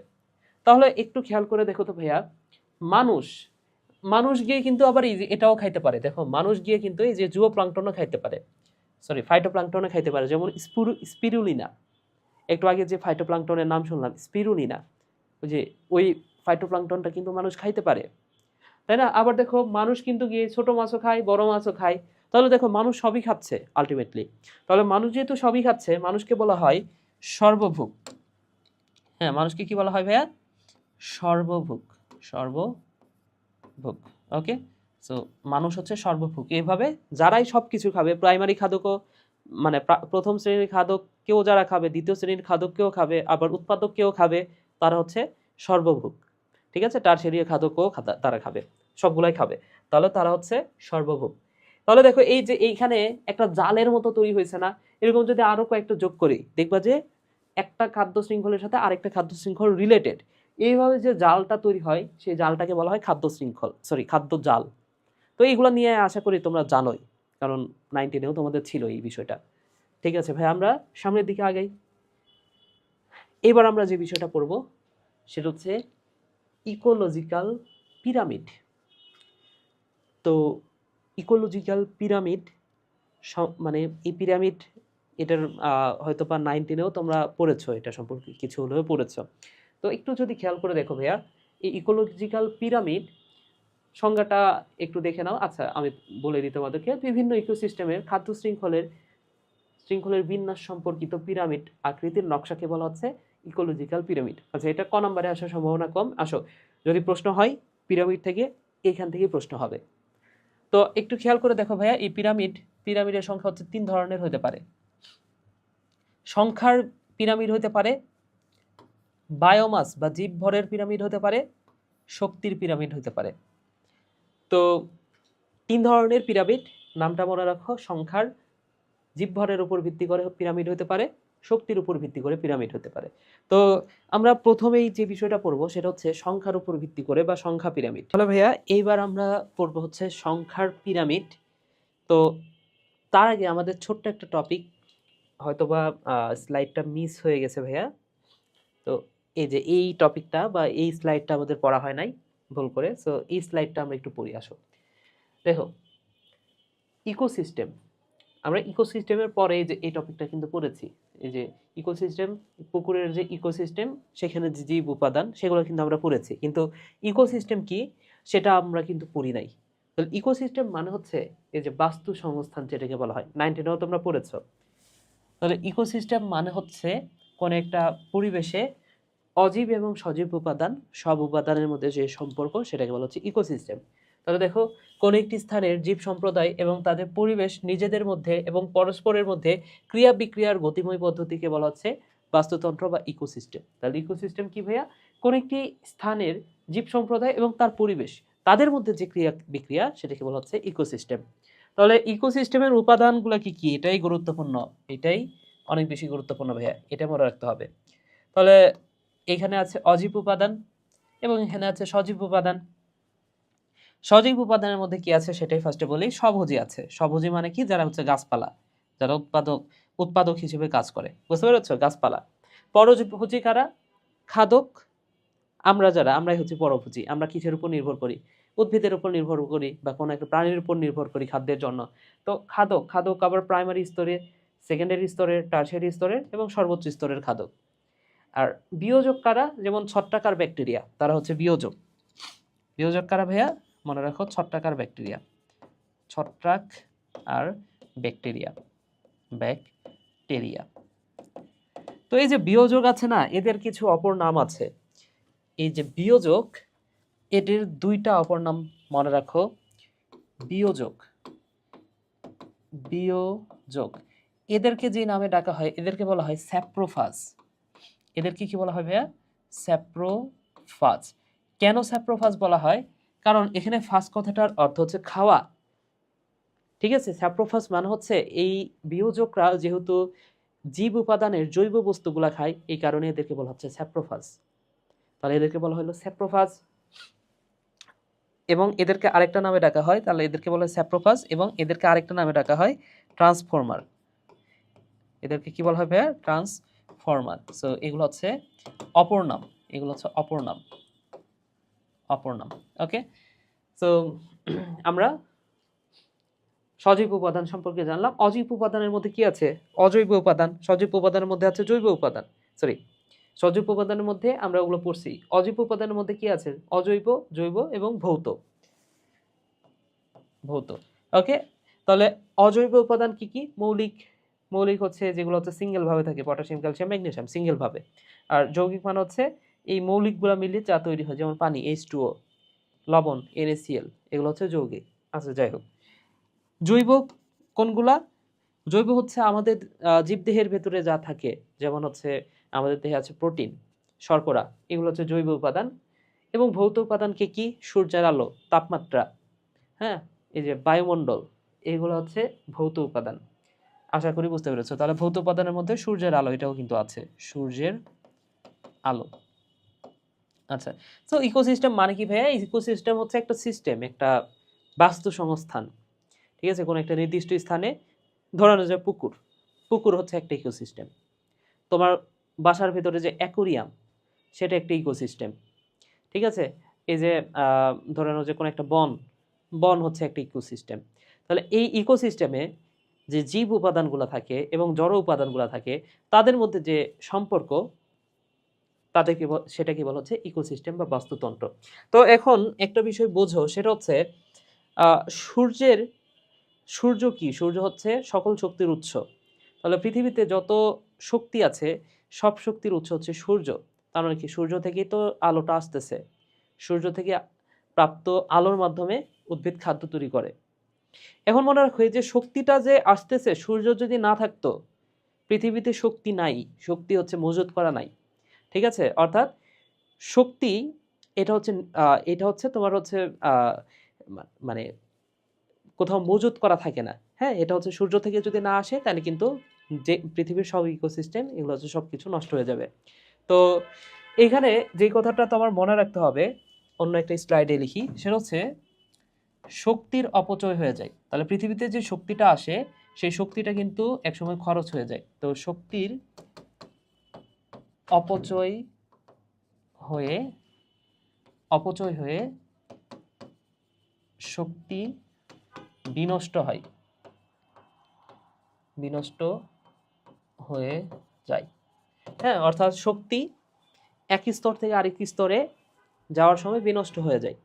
কিন্তু পুষ্টির কথা যদি চিন্তা করি, পুষ্টি শক্তি শক্তি এই যে আলোর মাধ্যমে উদ্ভিদ কি করতেছে, শক্তির মাধ্যমে উদ্ভিদ কি করতেছে, উদ্ভিদ খাদ্য তৈরি করতেছে, তাই না?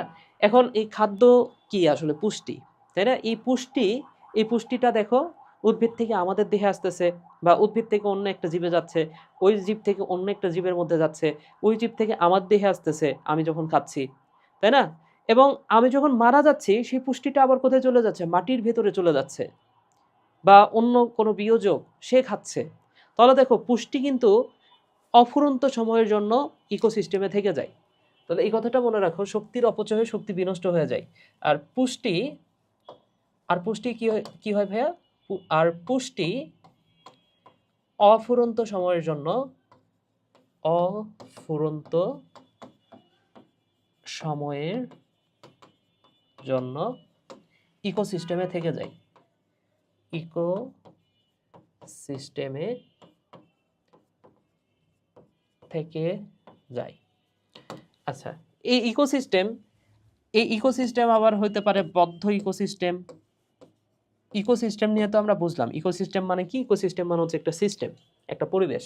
তো এটা হতে পারে বদ্ধ ইকোসিস্টেম, ইকোসিস্টেম, আর এটা হতে পারে উন্মুক্ত ইকোসিস্টেম। ওকে, ইকোসিস্টেম আবার দুই ধরনের হতে পারে, একটা হচ্ছে বদ্ধ আর একটা হচ্ছে উন্মুক্ত ইকোসিস্টেম। বদ্ধ ইকোসিস্টেম কি? বদ্ধ ইকোসিস্টেম মানে হচ্ছে যে ইকোসিস্টেমে পুষ্টি অন্যদের সাথে মানে এই পুষ্টিটা অন্য কোথাও পরিচালিত হতে পারে না, সেটাকে আমরা বলবো বদ্ধ। বদ্ধ মানে তো একটা নির্দিষ্ট জায়গার মধ্যে ঘেরা অবস্থায়। যেমন তোমার ভাষা যে অ্যাকুরিয়াম, এই অ্যাকুরিয়ামের ভেতরে যে জীবগুলা থাকে, এই এই জীবগুলার বাইরে কি পুষ্টি যায়? তাই না? তোমার অ্যাকুরিয়ামের যে মাছটা, সেটা কি অন্য কেউ খায়? না, খাইতেছে না। তাইলে তার মানে ওই পুষ্টিটা কিন্তু ওইখান থেকে কোথাও যাচ্ছে না, তাই না? আবার তুমি যদি এই অ্যাকুরিয়াম হচ্ছে একটা বদ্ধ জায়গা, কিন্তু তুমি যদি জাস্ট পরিবেশের কথা চিন্তা করো, এটা কি উন্মুক্ত একটা জীবকে আরেকটা জীব খাইলে পুষ্টিটা আস্তে আস্তে প্রবাহিত হচ্ছে। তাহলে যেই সিস্টেমে পুষ্টি হচ্ছে পরিবেশের মধ্যে যে কোনো উপাদানের মধ্যে পরিবাহিত হতে পারে, সেটা হচ্ছে উন্মুক্ত। যাই হোক, সংজ্ঞা এগুলো পরীক্ষায় আসবে না, সমস্যা নেই, জাস্ট মনে রাখো বদ্ধ একটা ইকোসিস্টেম আছে, উন্মুক্ত একটা ইকোসিস্টেম আছে। আচ্ছা, এবং আরেকটা কথা আমি একটু লিখে দিই, সেটা হচ্ছে এই যে পুষ্টি তো ইকোসিস্টেমের ভেতরে অফুরন্ত সময়ের জন্য থেকে যায়, তাই না? এখন এই পুষ্টিটা কোথায় কোথায় থাকে, কোন কোন জায়গাতে পুষ্টি থাকে? তো মনে রাখো, স্থল ইকোসিস্টেমে, কোন একটি স্থল ইকোসিস্টেমে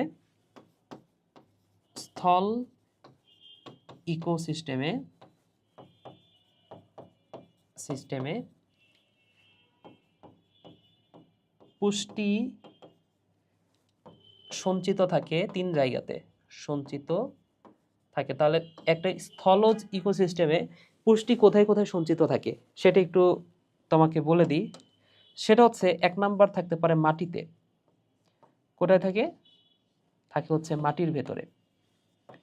ওকে, 2 নাম্বার থাকে হচ্ছে লিটারে। লিটার মানে হচ্ছে মৃত জৈব বস্তু। লিটার মানে কি ভাইয়া? মৃত জৈব বস্তু। এবং আরেকটা থাকে জীবিত উপাদানগুলোর মধ্যে থাকে। ঠিক আছে, সো জীবের ভেতরে থাকে। 3 নম্বর হচ্ছে জীবের ভেতরে থাকে, এই কথাটা মনে রাখো। ওকে, এরপরে আসো, তাহলে আমরা ইকোসিস্টেম নিয়ে অলরেডি পড়লাম। হ্যাঁ, এই টপিকটা আমাদের ভুল করে পড়া হয় নাই, মানে স্লাইডে অ্যাড করা ছিল না, তো এটাও আমরা জেনে নিলাম। আসো তাহলে এইবার আমরা এই যে শক্তির যে পিরামিড, যেটা নিয়ে আমাদের পড়ার কথা ছিল, সে অংশটাতে আমরা যাই। দেখো, এবার আমরা যেটা পড়বো সেটা হচ্ছে সংখ্যার পিরামিড। ঠিক আছে ভাইয়া? তাহলে সংখ্যার পিরামিড সংখ্যার উপর ভিত্তি করে নির্মাণ করা হয়েছে। তো সংখ্যার পিরামিড কি? দেখো, সংখ্যার পিরামিডে প্রতিটি খাদ্য স্তরে জীবের সংখ্যা দেখানো হয়। তাহলে এখানে কি দেখানো হয়? জীবের সংখ্যা দেখানো হয়।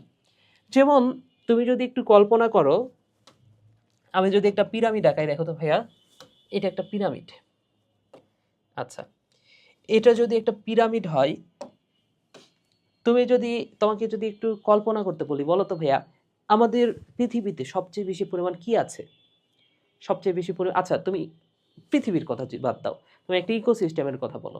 ধরে নাও যে একটা পুকুর, একটা পুকুরে সবচেয়ে বেশি সংখ্যায় কি থাকে বলো তো? তোমার কাছে মনে হতে পারে হয়তোবা মাছ থাকে কিনা, বা পুকুরে তো অনেক পানি থাকে, মানে পানিতে অনেক পোকামাকড় থাকে, পোকামাকড় এরকম অনেক কিছু মাথায় আসতে পারে। তবে ভাইয়া সঠিক উত্তরটা হচ্ছে পুকুরের ভেতরে সবচেয়ে বেশি পরিমাণ, সবচেয়ে বেশি সংখ্যক থাকে উদ্ভিদ। হ্যাঁ, তোমার মাথা ঘুরে যাবে যে উদ্ভিদ কিভাবে ভাইয়া? উদ্ভিদ বলতে ওই যে ফাইটোপ্লাঙ্কটন, ফাইটোপ্লাঙ্কটন তো খুবই ছোট। যেমন শ্যাওলা, শ্যাওলা একটা পুকুরে কি পরিমাণ থাকে তুমি একটু চিন্তা করে দেখো তো। পুরা পুকুর জুড়ে বিস্তৃতভাবে কি থাকে? শ্যাওলা থাকে। আবার পুকুরের শুধু উপর দিয়ে তুমি দেখতেছো, নিচে যখন যাবা, নিচে গেলেও কিন্তু অনেক জলজ উদ্ভিদ থাকে, তাই না? সো পুকুরের নিচেও জলজ উদ্ভিদ আছে, উপরেও আছে, নিচেও আছে, মানে পুরা পুকুর জুড়ে কি থাকে? শ্যাওলা থাকে, জলজ উদ্ভিদ থাকে। তাহলে এখানে এই উদ্ভিদের পরিমাণটা বেশি, আর উদ্ভিদরা কি বলতো? প্রডিউসার। বুঝতে পেরেছো? সো এখানে এখানে নিচের এই জায়গাটাতে সবচেয়ে বেশি জায়গা জুড়ে কি থাকবে? প্রডিউসার থাকবে। তাহলে এগুলো হচ্ছে উৎপাদক, উৎপাদক বা ফাইটোপ্লাঙ্কটন থাকবে, উৎপাদক। এরপরে উৎপাদককে যারা খাবে তাদের সংখ্যাটা বেশি থাকবে। তাহলে উৎপাদককে কারা খায়? উৎপাদককে খায় জুওপ্লাঙ্কটন। তুমি একটা জিনিস চিন্তা করো, পুকুরে পুকুরে মাছের সংখ্যা আর কয়টাই থাকে? পুকুরে যে জীবগুলা খুবই ছোট আকারের জীব, সেই জীবগুলা কিন্তু অনেক বেশি পরিমাণে থাকে, হয়তো বা আমাদের চোখে ধরা পড়ে না, কারণ তারা অনেক ছোট। তো এই জীবগুলা অনেক বেশি থাকে, তার মানে কি? জুওপ্লাঙ্কটন। এখানে আছে জুওপ্লাঙ্কটন, প্লাঙ্কটন। আচ্ছা, জুওপ্লাঙ্কটন বলতে প্রথম স্তরের খাদক বলা হয়, ঠিক আছে? সো প্রাইমারি খাদক, সো প্রথম স্তরের খাদক, প্রথম স্তরের স্তরের খাদক, খাদক। এরপরে কি? দ্বিতীয় স্তরের খাদক, তারপরে হচ্ছে তৃতীয় স্তরের খাদক। বুঝতে পেরেছো? তাহলে দেখো সংখ্যার পিরামিডে কি হয় ভাই বলো তো? সংখ্যার পিরামিডে সবার নিচে থাকে উৎপাদক, সবচেয়ে বেশি পরিমাণ থাকে কে? উৎপাদক। সংখ্যার কথা চিন্তা করো। প্রথম শ্রেণীর খাদক থাকে তার চেয়ে একটু কম, দ্বিতীয় শ্রেণীর খাদক থাকে তার চেয়েও একটু কম, তৃতীয় শ্রেণীর খাদক বা সর্বোচ্চ স্তরের খাদক আরো কম। বুঝতে পেরেছো? তাহলে দেখো তো, এইখানে একটা পিরামিডের মতো গঠন পাইলা না? আবার এই গঠনটা উল্টা পিরামিডও হইতে পারে। কখন উল্টা পিরামিড হইতে পারে একটু যদি তোমাদেরকে দেখাই, দেখো তাহলে সংখ্যার পিরামিড এটা সোজা হইতে পারে, আবার হতে পারে উল্টা, আবার হতে পারে ভাইয়া উল্টা। ওকে, এটাকে আমি ঘোরাবো কিভাবে? এটাকে ঘোরানোর ব্যবস্থা নেই নাকি? আচ্ছা, এই যে ঘোরানো যাচ্ছে, দেখো সংখ্যার পিরামিড এরকম উল্টাও হইতে পারে। কখন কোন ক্ষেত্রে উল্টা হবে? তুমি যদি একটু জাস্ট চিন্তা করো, তুমি একটা গাছের কথা চিন্তা করো, একটা গাছের ভেতরেও তো ইকোসিস্টেম আছে। তুমি অনেকগুলা গাছের কথা, একটা বনের কথা চিন্তা না করে বা একটা পুকুরের কথা চিন্তা না করে একটা মাত্র গাছের কথা চিন্তা করো, তাহলে গাছের সংখ্যা কয়টা বলো তো ভাইয়া? মাত্র একটা গাছ আমি নিলাম। সো এই একটা গাছ, তাহলে গাছের সংখ্যা কি? মাত্র একটা। তার মানে কি গাছের সংখ্যা সবচেয়ে কম এখন, উৎপাদক। তাহলে একটা গাছ নিলে উৎপাদকের সংখ্যা সবচেয়ে কম আমরা পাইলাম। আচ্ছা, এখন এই গাছের ভেতরে যে জীবগুলা বাস করে, ধরে নাও যে এই গাছের ভেতরে যতগুলা পাখি বাস করে, পাখির সংখ্যা কি গাছের চেয়ে বেশি নিশ্চয়ই? ধরে নাও যে একটা গাছে ধরে নাও যে 100টা পাখি বাস করে। সো এই গাছের ভেতরে কি আছে বলো তো ভাইয়া? ধরে নাও যে পাখির সংখ্যা যদি বলি, পাখির সংখ্যাটা কিন্তু অবশ্যই বেশি। আচ্ছা, এই পাখি আচ্ছা, তাহলে পাখির সংখ্যাটা বেশি, তাহলে এই পাখির সংখ্যাটা ধরে নাও যে বেশি, অনেক বেশি। এটা হচ্ছে পাখির সংখ্যা। আবার এই পাখির ভেতরে অণুজীব বাস করে বা এই গাছের অনেক ধরনের পোকামাকড় বাস করে, তাহলে এই পোকামাকড়ের সংখ্যা কি? অবশ্যই পাখির চেয়ে আবার বেশি বেশি হবে, তাই না? গাছে তো অনেক ছোট বড় অনেক ধরনের পোকামাকড় বাস করে। তাহলে এই যে পোকা বা এই পরজীবী যে পোকার সংখ্যা, সেই পোকার সংখ্যা কিন্তু আবার পাখির চেয়ে বেশি। তাহলে দেখো, আমরা যদি এইভাবে কল্পনা করি, সেই ক্ষেত্রে কিন্তু এই সংখ্যার পিরামিড, সংখ্যা দিয়ে কল্পনা করলে এই পিরামিডটা কিন্তু আবার উল্টাও হচ্ছে। হ্যাঁ, তাহলে এখানে আমরা যদি এইভাবে কল্পনা করি, প্রথমে যেভাবে কল্পনা করলাম সেভাবে কিন্তু সংখ্যার পিরামিডটা সোজাও হইতে পারে, সংখ্যার পিরামিডটা আবার উল্টাও হইতে পারে। তাহলে এই কথাটা মনে রাখো। আচ্ছা, এবং সংখ্যা পিরামিডের মানে অসুবিধাটা কোথায়? অসুবিধা অসুবিধা হচ্ছে সংখ্যার পিরামিডে আমরা যা সংখ্যা দেখতেছি, আমরা কোন একটা প্রাণীর ভর দেখতেছি না, আমরা আ আকার দেখতেছি না, শুধুমাত্র সংখ্যা দেখতেছি। তো সংখ্যার পিরামিডের এটা হচ্ছে সীমাবদ্ধতা বা এটা হচ্ছে অসুবিধা। বুঝতে পেরেছ? যেমন আমি যদি বলি যে আমার মাথায় সরি একটা গাছে কতগুলা পোকা বাস করে। এখন দেখো তো একটা গাছ বৃহৎ গাছ। ঠিক আছে? একটা গাছ অনেক বড়। কিন্তু এইখানে ধরে নাও যে ৫,০০০ টা পোকা আছে ছোট, ছোট। এই ৫,০০০ টা পোকার ওজন কি এই একটা গাছের সমান হবে? না, অনেক, অনেক কম হবে। তাই না? তাহলে দেখো তারপরেও ওই সংখ্যাটা আমরা ধরতেছি তার মানে কি? একটা গাছ নিলে পোকা ধরতেছি ৫০০ টা। তাহলে এটা একটা অসুবিধা যে আমরা ওজনটা মেজারে নিয়ে আসতেছি না। আমরা শুধুমাত্র সংখ্যাটা নিয়ে আসতেছি। আচ্ছা যাই হোক। এরপরে আসো তাহলে সংখ্যার পিরামিডটা আমরা বুঝলাম। এরপরে আমরা যেটা বুঝবো সেটা হচ্ছে বায়োমাস পিরামিড। বায়োমাস মানে কি ভাইয়া? বায়োমাস মানে হচ্ছে জীবভর। তাহলে কিসের উপর ভিত্তি করে? কিসের উপর ভিত্তি করে আমরা এবার পিরামিডটা সাজাবো? জীবের ওজনের উপর ভিত্তি করে, সংখ্যা শুষ্ক ওজনের উপর ভিত্তি করে। তাহলে জীবভর মানে হচ্ছে বায়োমাস হলো জীবিত পদার্থের শুষ্ক ওজন। শুষ্ক ওজন, শুকানোর পরে ওজন। ওকে।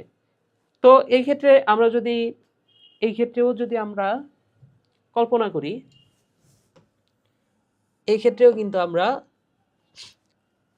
কল্পনা যদি করি, ধরে নাও যে একটা বনের নিশ্চয়ই গাছের পরিমাণটা অনেক বেশি থাকে পশু পাখির তুলনায় বা অন্যান্য জিনিসের তুলনায়। ভরের দিক দিয়ে যদি চিন্তা করি, একটা বনের ভেতরে কিন্তু অনেক অনেক বেশি গাছ থাকে। আর অনেক অনেক বেশি গাছ থাকলে গাছের ওজনটাও বেশি। একটা গাছ কত বড়? অনেক বড়, বিশাল বিশাল গাছ। তো এই গাছের ওজনটা সবচেয়ে বেশি হয়। বুঝতে পেরেছো? তাহলে এই গাছের ওজনটাই অনেক বড় হয়। তাহলে এটা হচ্ছে উৎপাদক বা প্রডিউসার। উৎপাদক। ওকে, এখানে দেখো তাহলে এইটা হচ্ছে একটা বনের গাছ। গাছের ওজন ধরে নাও যে ১,০০০ কেজি। তাহলে এখানে এই গাছ কি গাছের উপর নির্ভর করে কারা? হরিণ নির্ভর করে, খরগোশ নির্ভর করে। এদের ওজন যদি তুমি কল্পনা করো, কম্পেয়ার করো, তাহলে দেখবে যে ১০০ কেজি। আচ্ছা, এখন এই হরিণকে আবার কারা খাচ্ছে? প্রাইমারি খাদক। তাদের ওজন আরো কম হবে, ধরে নাও যে ১০ কেজি। আবার এটাকে প্রাইমারি খাদককে আবার যারা খাচ্ছে, সেকেন্ডারি খাদককে যারা আবার খাচ্ছে, তাদের ওজন হবে ১ কেজি। ঠিক আছে? মানে তোমাকে জাস্ট একটা কল্পনা করা হয়েছে এখানে। মানে এই যে এই পুরা জীবটার ভর তো আর ১ কেজি হবে না। মানে পুরা জীব না, এই জীবগুলা জাস্ট এখানে এই সংখ্যাটা বাদ দাও। এটা হচ্ছে কল্পনায় ধরা হয়েছে যে ১,০০০ কেজি, এটা হচ্ছে ১০০ কেজি হচ্ছে, এটা হচ্ছে ১০ কেজি হচ্ছে, ওটা ১ কেজি হচ্ছে। তো একটা কমিউনিটিতে তো মাত্র একটা মাত্র ইয়ে থাকে না। একটা মাত্র তো কুকুর থাকে না, তাই না? বা একটা মাত্র এই যে এটা কি জীব সেটা তো থাকে না। অনেকগুলা জীব। তো সবগুলা জীবের ভর তো অবশ্যই ১ কেজির বেশি। এখানে জাস্ট কম্পেয়ার করার জন্য দেখানো হইছে। বুঝতে পেরেছো? তাহলে এখানে সবচেয়ে বেশি পরিমাণ থাকে হচ্ছে উৎপাদক, তারপরে প্রথম শ্রেণীর খাদক, দ্বিতীয় শ্রেণীর খাদক, তারপর তৃতীয় শ্রেণীর খাদক। আশা করি বুঝতে পেরেছো। আর এইভাবে যখন তুমি সাজাবা তখন পিরামিডটা কি অবস্থায় আছে দেখো তো। পিরামিডটা সোজা অবস্থায় আছে। এখন এই বায়োমাস পিরামিড এটা উল্টাও হইতে পারে। কখন উল্টা হইতে পারে তুমি একটু খেয়াল করে দেখো। যখন একটা পুকুরের একটা অ্যাকুরিয়ামের একটা ইকোসিস্টেম যদি তুমি দেখো, অ্যাকুরিয়ামে প্রোডিউসার প্রোডিউসারের সংখ্যাটা কম থাকে। হ্যাঁ, বা একটা পুকুরের কথা চিন্তা করো। একটা পুকুরে ধরে নাও যে শৈবাল, একটা পুকুরে কি আছে? শৈবাল আছে। এখন শৈবালের সংখ্যা বেশি হইতে পারে, অনেক বেশি শৈবাল। কিন্তু ভরের কথা চিন্তা করো, শৈবালের সংখ্যা কিন্তু মানে শৈবালের যে ভর একটা পুকুরে, সেই ভর কিন্তু অনেক কম পাবা তুমি, তাই না? সংখ্যা বেশি হইলেও ভরটা কম। তাহলে আমরা যেহেতু ভরের উপর ভিত্তি করে করতেছি, তাহলে এই জায়গাটাতে কিন্তু এই যে প্রোডিউসার যারা, সেটা খুব অল্প পরিমাণে থাকে এবং এদের ভর হচ্ছে অনেক কম। এদের চেয়ে বেশি ভর হচ্ছে যারা হচ্ছে এই শৈবালের উপর নির্ভর করে যারা বেঁচে থাকে, এবং তাদের চেয়ে বেশি ভর হচ্ছে এই যে এই বড় বড় মাছগুলার। বুঝতে পেরেছো? তাহলে বড় মাছের ওজনটাও বেশি। এখন বড় মাছ তো অনেকগুলাই আছে। তাহলে সংখ্যার উপর ভিত্তি করলে কিন্তু এই প্রডিউসারের সংখ্যাটা সবচেয়ে বেশি হইতো পুকুরের ক্ষেত্রে। কিন্তু যখন এই ক্ষেত্রে তুমি কল্পনা করতেছো ওজন দিয়ে, সেক্ষেত্রে ওই শৈবালের পরিমাণটা কিন্তু কম হবে, ওজনটা কম হবে। তাহলে এটাও কিন্তু উল্টাও হইতে পারে, আবার সোজাও হইতে পারে। তাহলে পিরামিডটা উল্টাও হইতে পারে, সোজাও হইতে পারে। এটা হচ্ছে বায়োমাস পিরামিড। এবং লাস্ট ওয়ান, শক্তির পিরামিড। শক্তির পিরামিড আমরা জানি, একটু আগেও পড়েছি যে পুষ্টির শেষ নাই। কিন্তু শক্তি আস্তে আস্তে শেষ হয়ে যায়। শক্তি আমরা যত সামনের দিকে আগাবো শক্তি তত শেষ হয়ে যাবে। বুঝতে পেরেছো? যেমন ধরে নাও যে একটা উদ্ভিদ সূর্য থেকে যে শক্তি পাইলো সেটা দিয়ে একটা আম বানাইলো। হ্যাঁ, আমের মধ্যে সেই শক্তিটা জমা রাখলো। এখন আমি সেই আমটা খাইলাম, তার মানে কি আমি এখন সেই আম থেকে শক্তি পাবো। এখন শক্তি হওয়ার পরে ধরে নাও যে আমি দৌড়াইতেছি, তখন কি হবে? আমার ওই আমটা আমার দেহে হজম হবে, হজম হয়ে ওইখান থেকে যে শক্তিটা পাবো সেই শক্তিটা খরচ হয়ে যাবে, তাপ শক্তি আকারে বের হয়ে যাবে আমার দেহ থেকে। বুঝতে পেরেছো? তো এই হচ্ছে বিষয়। তাহলে দেখো এই যে শক্তির পিরামিডে কি হয় দেখো তো ভাইয়া, শক্তির পিরামিডে প্রতি খাদ্য স্তরে বায়োমাসে শক্তির পরিমাণ নির্দেশ করে। বুঝতে পেরেছো? তাহলে এই যে এখানে প্রতিটা খাদ্য স্তর, এই যে এটা একটা স্তর, এটা একটা স্তর, এটা একটা স্তর, সেই প্রতিটা শক্তি স্তরে শক্তির পরিমাণ নির্দেশ করে। সরি, প্রতিটা খাদ্য স্তরে কি পরিমাণ নির্দেশ করে? শক্তির পরিমাণটা। তো সূর্য থেকে যে সূর্যের আলোটা আসলো, উদ্ভিদ তার মাত্র 0.01% ব্যবহার করে সালোক সংশ্লেষণ করে। এই কথাটা মনে রাখো। আচ্ছা, পরে ইনফরমেশন আছে। সূর্য থেকে যে আলোটা আসে তার মধ্যে 0.01% ব্যবহার করে কি তৈরি করলো? খাদ্য তৈরি করলো। আচ্ছা, এখন ওই 0.01%কে ধরে নাও যে 100% ধরো তুমি। আচ্ছা, 100% ধরলাম। এখন দেখা যাবে যে এই উদ্ভিদটাকে কে খাবে বলো তো? উদ্ভিদের পাতা বা ফলমূল কে খাবে? প্রথম শ্রেণীর খাদক খাবে। তো দেখা যায় যে 90 থেকে 90 থেকে কত পার্সেন্ট? আচ্ছা, 90% ধরে 90 থেকে 95% শক্তি ব্যয় হয়ে যায় এর মধ্যে। ব্যয় হয়ে গিয়ে এই যে মাত্র 10% পাচ্ছে হচ্ছে এই যে প্রাইমারি কনজিউমার, অর্থাৎ প্রাথমিক খাদক। এখন প্রাথমিক খাদককে কে খাবে? সেকেন্ডারি খাদক খাবে। এখানেও দেখা যাবে 90% নাই হয়ে যাবে। 90% নাই হয়ে গেলে কত পার্সেন্ট থাকে? মাত্র 1% থাকে। এটাকে আবার কে খাবে? টারশিয়ারি লেভেলের খাদক খাবে। তাহলে টারশিয়ারি লেভেলে গিয়ে দেখা যাবে যে এই 1%-এর আবার 90% শক্তি বের হয়ে গেছে, পরিবেশে শেষ হয়ে গেছে। তাহলে এখানে কত থাকবে? মাত্র 0.1%। এবং তারপরে একদম সবচেয়ে সর্বোচ্চ স্তরের খাদক 0.01% শক্তি পাবে। বুঝতে পেরেছো? তাহলে দেখো শক্তি আস্তে আস্তে কিন্তু ব্যয় হয়ে যাচ্ছে। এই হচ্ছে বিষয়। তাহলে একসময় শক্তিটা নাই হয়ে যাবে। তাহলে এক পুষ্টি স্তর থেকে অন্য পুষ্টি স্তরে শক্তি স্থানান্তরের সময় কত পার্সেন্ট? আচ্ছা, 90 থেকে 95 না, আমার ভুল হয়েছে। এটা হচ্ছে 80 থেকে 90% শক্তি ব্যয় হয়ে যায়। এই কথাটা মনে রাখো। এবং ইকোলজিক্যাল পিরামিড, এখানে যে শক্তির পিরামিডটা আমরা পড়তেছি এটা অলওয়েজ সোজা। তাহলে সতে শক্তি মনে রাখো ভাইয়া, সতেই একটা কথা মনে রাখো, এটা অলওয়েজ সতেই মনে রাখো সোজা। তাহলে শক্তির পিরামিড অলওয়েজ সোজা, এই কথাটা ভাইয়া মনে রাখতে হবে।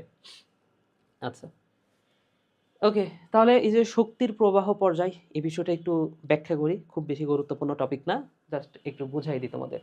শক্তি প্রবাহের পর্যায় 3টা পর্যায় আছে। শক্তি কিভাবে প্রবাহিত হয় সেটা 3টা পর্যায়। ফার্স্টে কি করতে হবে? শক্তি অর্জন করতে হবে। কিভাবে শক্তি অর্জন করবে? সূর্যের আলোর মাধ্যমে শক্তি অর্জন হবে। শক্তিটা অর্জন হয় কিভাবে? সূর্যের আলোর মাধ্যমে শক্তি অর্জন হবে, তাই না? তো এই সূর্যের আলোর মাত্র 0.01% সূর্যের আলোর মাত্র 0.01% ব্যবহার করে কি হয় ভাইয়া? সালোক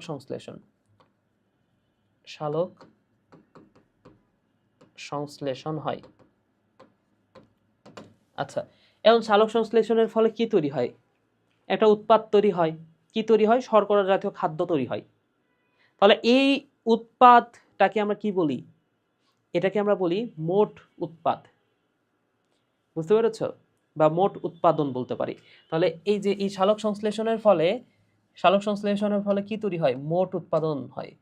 যে উৎপাদনটা তৈরি হয় সেটাকে আমরা বলি মোট উৎপাদন। হ্যাঁ, এগুলো জানতে হবে না, জাস্ট বোঝাচ্ছি তোমাদেরকে। এবং সালোক সংশ্লেষণের পরে উদ্ভিদ আবার কি করে? শ্বসন করে। শ্বসনের ফলে কিছু পরিমাণ শক্তি ব্যয় হয়, তাই না? তাহলে শ্বসনের ফলে শক্তি ব্যয় হয়। এরপরে উদ্ভিদের ক্ষেত্রে শ্বসনের ফলে কিছু শক্তি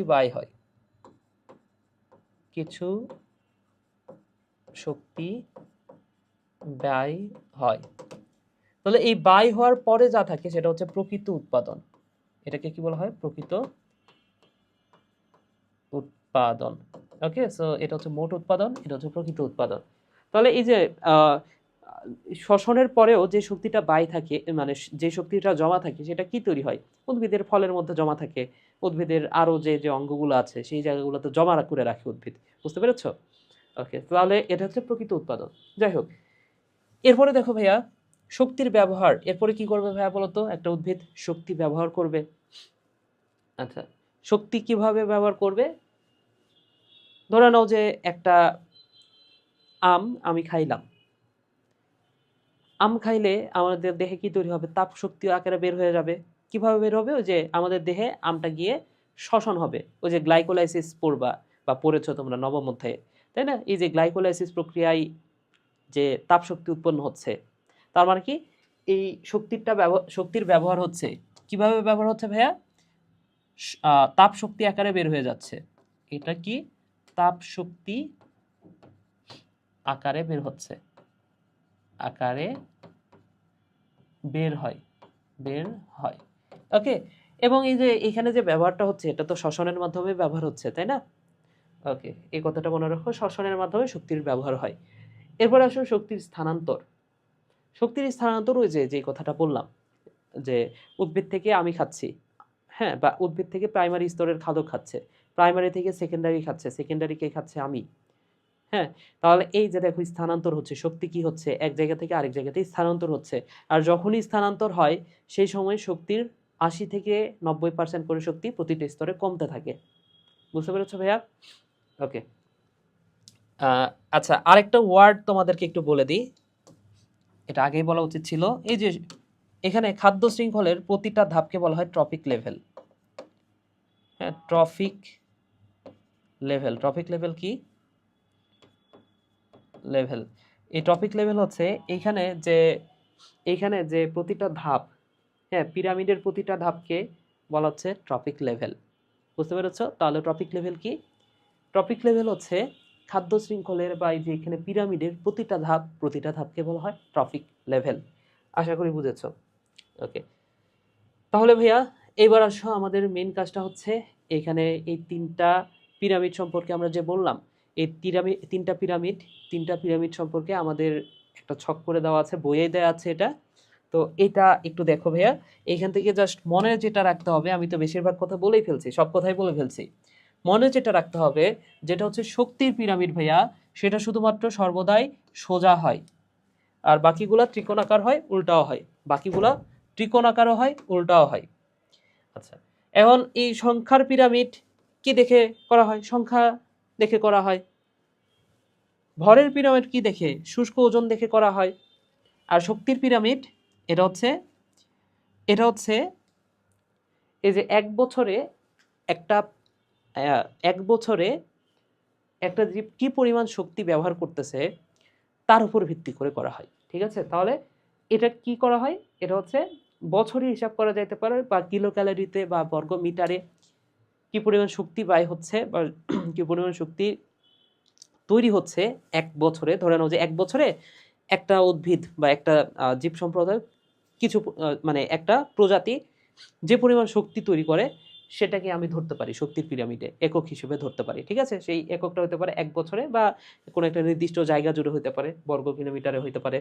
ওকে, এরপর দেখো অসুবিধাটা কি? অসুবিধা হচ্ছে এখানে জীবের আকারটা আমরা গণনাতেই ধরি না, সংখ্যা জাস্ট ধরি, যে কথাটা আগেও বলছি। এইখানে যে অসুবিধা সেটা হচ্ছে সকল জীবকে ধরা, ওজন করা কঠিন হয়ে যায়। ঠিক আছে? তুমি সকল জীবের একটা কমিউনিটিতে বা একটা ইকোসিস্টেমে সকল জীবের ওজন করতে পারবা তুমি? তাও আবার শুষ্ক ওজন, এটা কি করা যাবে সহজেই? না, সহজে করা সম্ভব না। এরপরে দেখো সকল জীব থেকে তাপ শক্তি বের করা কঠিন, এটা হচ্ছে অসুবিধা। তাহলে সকল জীব থেকে তাপ শক্তি কি পরিমাণ তাপ শক্তি বের হবে এটা বের করা কঠিন, তাহলে এটা হচ্ছে অসুবিধা। সুবিধাটা কোথায়? সুবিধা হচ্ছে গণনা করা তো ইজি, এটা হচ্ছে সুবিধা। জীব ভরের ক্ষেত্রে শীর্ষের দিকে ক্রমে আকার শুরু হতে থাকে। ঠিক আছে? তাহলে যত উপরের দিকে যাব, ওটার ওই পিরামিডের ওপরটা তত বেশি সরু হবে। আচ্ছা, এবং শক্তির পিরামিডে রূপান্তরের দক্ষতা প্রদর্শন করবে। ঠিক আছে? এই হচ্ছে বিষয়। ঠিক আছে, তাহলে ভাইয়া শক্তির প্রবাহ সম্পর্কে যে কথাটা মনে রাখতে হবে, দেখো শক্তির প্রবাহ কিভাবে হয়। আমরা দেখেছি যে শক্তির প্রবাহ প্রথমে সূর্য থেকে আসতেছে, সূর্য থেকে উদ্ভিদের মধ্যে আসলো, উদ্ভিদ থেকে প্রাইমারি খাদক, প্রাইমারি খাদক থেকে দ্বিতীয়, তৃতীয়, হ্যাঁ, এভাবে চলতে আছে। এখন তুমি একটা জিনিস চিন্তা করো, এটা কি এই শক্তিটা কি আবার উদ্ভিদের কাছে ফিরে আসে কোনোভাবে? না, উদ্ভিদ কিন্তু অলওয়েজ ওই সূর্য থেকেই পাচ্ছে। তাহলে ওই যে আসতেছে, তারপরে চলতেই আছে সিকোয়েন্সটা, তাই না? সিকোয়েন্সটা আস্তে আস্তে চলতেছে। তাহলে এই শক্তিটা কিন্তু একমুখীভাবে চলতেছে, তাই না? সূর্য থেকে আসতেছে, তারপরে আস্তে আস্তে সিরিয়ালি যাচ্ছে। তো শক্তির প্রবাহ যেটা, এটা অলওয়েজ একমুখী। সৌরশক্তি প্রথমে উৎপাদকের দেহে আহরিত হয়, তাহলে প্রথমে সৌরশক্তি কাজ করবে, আচ্ছা, তারপরে বিভিন্ন খাদকের ভেতরে স্থানান্তরিত হবে। এখন শক্তির মূল উৎস সূর্য, এটা আমরা জানি। খাদ্য শৃঙ্খল শুরু থেকে যত শেষের দিকে যাওয়া হবে, শক্তির ক্রমে তত ওই যে 80 থেকে 90% করে ব্যয় হচ্ছে, আমরা দেখেছি এটাও। খাদক যত উৎপাদককে ভক্ষণ করে তার দশমাংশ মাত্র ব্যবহারকারীর দেহ গঠনে কাজে লাগে। শক্তির প্রবাহ ব্যাখ্যায় 10% নিয়ম নামে পরিচিত। এই নামটা একটু মনে রাখো, এবং এখানে বিজ্ঞানীর নামটা মনে রাখতে হবে। এই 10% নিয়মের প্রবর্তককে লিন্ডেনম্যান। 10% নিয়মটা কি? ধরে নাও যে একটা একটা বাঘ 100 কেজি হরিণ খাইছে। এখন এই 100 কেজি হরিণের মাত্র 10%, তার মানে কি 100 কেজি খাইলো ঠিক আছে, কিন্তু 10% মানে কি 10 কেজি তার দেহ গঠনে কাজে লাগবে। এটা হচ্ছে 10% নিয়ম। ধরে নাও যে আমি 100 কেজি কিছু একটা খাইছি, আচ্ছা আমি 100 কেজি না 10 কেজি খাইছি, কম কম করে ধরো, আমি 10 কেজি কিছু একটা খাইছি, কোন একটা জীবকে খাইছি, আমি প্রোটিন খাইছি। তো ওই 10 কেজির মধ্যে মাত্র 1 কেজি আমার দেহ গঠনে কাজে লাগবে, বাকিগুলা তাপশক্তি আকারে বের হয়ে যাবে। বুঝছো বিষয়টা? ওকে, সো এটাই হচ্ছে। তাহলে ধরে নাও, এটা যদি ব্যাখ্যাটা মনে রাখতে চাও, আমি একটু উদাহরণটা লিখে দিই এই বিষয়টা, যে একটি সিংহ 100 কেজি হরিণ খেলে 10 কেজি দেহ গঠনে কাজে লাগবে,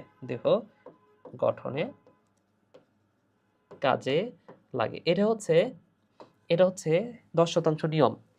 এবং মনে রাখো যে শক্তির প্রবাহ হচ্ছে থার্মোডাইনামিক্সের প্রথম এবং দ্বিতীয় সূত্র মেনে চলে। থার্মোডাইনামিক্স নিশ্চয়ই পড়েছো তোমরা, হচ্ছে ফিজিক্সে পড়েছো। ওই প্রথম এবং দ্বিতীয় সূত্র যেটা, সেটা মেনে চলে। তো থার্মোডাইনামিক্সের প্রথম সূত্র এবং দ্বিতীয় সূত্র কি, তোমরা সেটা ফিজিক্সেই পড়বা, ঠিক আছে? আচ্ছা, আমি যদি একটু মনে করার চেষ্টা করি, আচ্ছা, এটা সম্ভবত এই টাইপের কিছু একটা ছিল, যে শক্তির সৃষ্টি বা ধ্বংস নাই, এই টাইপের কিছু একটা হবে। হ্যাঁ, আচ্ছা, এটা একটু তোমরা দেখেই নিও, ঠিক আছে? তোমাদের ফিজিক্সে আছে, ফিজিক্স থেকে দেখে নিও থার্মোডাইনামিক্সের প্রথম এবং দ্বিতীয় সূত্র। এরপরে দেখো কিছু নোট আছে, নোটটা একটু পড়ো, দেখো। ইকোসিস্টেমে শক্তির প্রবাহ ঘটে খাদ্য শৃঙ্খলে। হ্যাঁ, শক্তির প্রবাহ খাদ্য শৃঙ্খলে ঘটে। উৎপাদক ফুড চেইনের সূচনা করে, তাহলে সূচনা করতেছে কে? উৎপাদক। এবং সূর্য থেকে মাত্র শক্তির যে 0.01%, সেটা সালোক সংশ্লেষণে যুক্ত হচ্ছে মাত্র। ওকে, তাহলে আমরা বুঝলাম। এরপরে আসো ভাইয়া, বায়োলজিক্যাল ম্যাগনিফিকেশন। বায়োলজিক্যাল ম্যাগনিফিকেশন মানে হচ্ছে ম্যাগনিফাই মানে কি? ম্যাগনিফাই মানে হচ্ছে আস্তে আস্তে বড় হওয়া, তাই না? বা আস্তে আস্তে বেশি হওয়া। তাহলে বায়োলজিক্যাল ম্যাগনিফিকেশন যে বিষয়টা প্রকাশ করে, দেখো এখানে সুন্দর একটা ছবি দেওয়া আছে, তোমাদের বইয়ে খুব বেশি এই কথা বলা নাই এটা সম্পর্কে। ধরে নাও তুমি হচ্ছে ফসলে কি দাও? কীটনাশক দাও, কীটনাশক সার অনেক সময় দাও না? সো এই কীটনাশকের মধ্যে তো অনেক ক্ষতিকর পদার্থ থাকে, অনেক ক্ষতিকর কীটনাশক থাকে জমিতে। তাহলে এই জমিতে যে কীটনাশক তুমি দিচ্ছ, এই কীটনাশকগুলা কিন্তু বৃষ্টির পানির সাথে একসময় কিন্তু পুকুরে গিয়ে পড়ে। তাহলে পুকুরে ধরে নাও যে এই কীটনাশকের পরিমাণ আছে 2 ppm। এখন পুরা পুকুরের ভেতরে মাত্র 2 ppm আছে, অল্প পরিমাণ আছে। এখন যখন একটা ফাইটোপ্লাঙ্কটন সেখানে জন্ম নিবে, তো ফাইটোপ্লাঙ্কটন তো অবশ্যই সবসময় হচ্ছে পানির ভেতরে আছে। তার মানে কি, ওই যে এখানে 2 ppm ছিল, কিন্তু এই ফাইটোপ্লাঙ্কটন সে কি করতেছে, সবসময় পানি নিজের দিকে টানতেছে। তো টানতে টানতে তার দেহে দেখা যাচ্ছে যে 5 ppm হয়ে গেল। ঠিক আছে, এখন এই যে মাছ তো খাবেই যে ফাইটোপ্লাঙ্কটনগুলা। এখন ফাইটোপ্লাঙ্কটন অনেকগুলা যদি খেয়ে ফেলে, সেই ক্ষেত্রে দেখা যাবে যে এখানে মাত্র 5 ppm ছিল, একটা মাছের ভেতরে চলে আসে 200 ppm। আবার একটা পাখি যখন মাছ খাবে, এখন পাখি তো মাছ খাইতেই থাকে, তাহলে খাইতে খাইতে খাইতে খাইতে দেখা যাবে তার শরীরে 1600 ppm চলে আসলো। তাহলে দেখো এই যে ম্যাসিভ আকারে যে বৃদ্ধি পাচ্ছে, মাত্র 2 ppm থেকে দেখছো কত কত ppm হয়ে গেল একটা পাখির শরীরে। তাহলে কীটনাশক যখন বেশি পরিমাণ হয়ে যাবে, অল্প পরিমাণ ধরে নাও যে পাখির শরীরে ক্ষতি করতেছে না, কিন্তু যখন 1600 ppm হয়ে যাবে, এই পাখিটা তোমার হচ্ছে একসময় নিশ্চিহ্ন হয়ে যাবে, মারা যাবে একসময়। বুঝতে পেরেছো? তো এভাবে আমেরিকাতে এরকম একটা ঘটনা ঘটছিল, সম্ভবত ঈগল ডিডিটি প্রয়োগ করার কারণে ঈগল হচ্ছে নিশ্চিহ্ন হয়ে গেছিল প্রায়। তো এই কারণে পরবর্তীতে ডিডিটির পরিমাণটা, মানে ডিডিটি ব্যবহারটা নিষিদ্ধ করা হয়েছে পরবর্তীতে। বুঝতে পেরেছো? তাহলে এই বিষয়টাকে বলা হচ্ছে ম্যাগনিফিকেশন। তো খাদ্য শৃঙ্খলের নিম্ন স্তর থেকে উচ্চতর স্তরে অবস্থানরত জীবদেহে বিষের ক্রমবর্ধমান ঘনত্বের আধিক্যকে বলা হচ্ছে বায়োলজিক্যাল ম্যাগনিফিকেশন।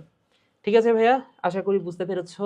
এরপরে আমরা যে টপিকটা পড়ব, এটা ওয়ান অফ দ্য মোস্ট গুরুত্বপূর্ণ টপিক এই অধ্যায়ের।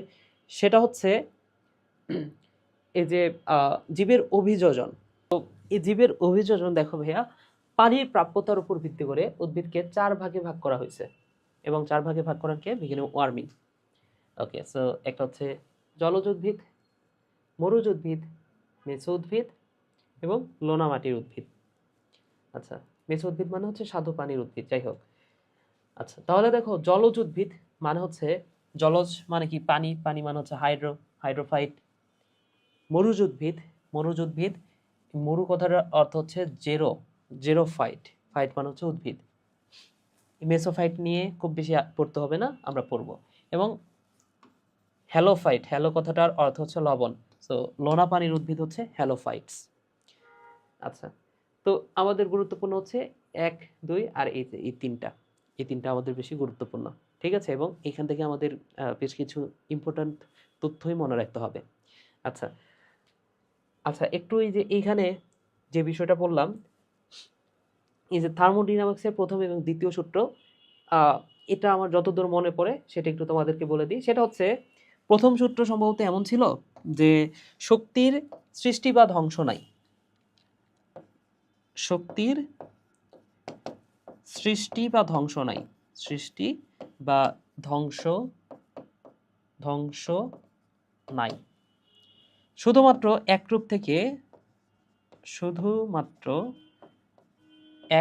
রূপ থেকে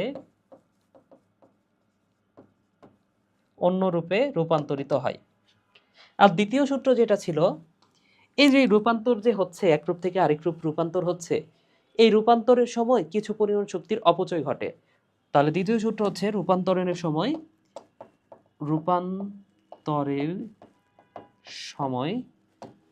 কিছু শক্তির অপচয় ঘটে।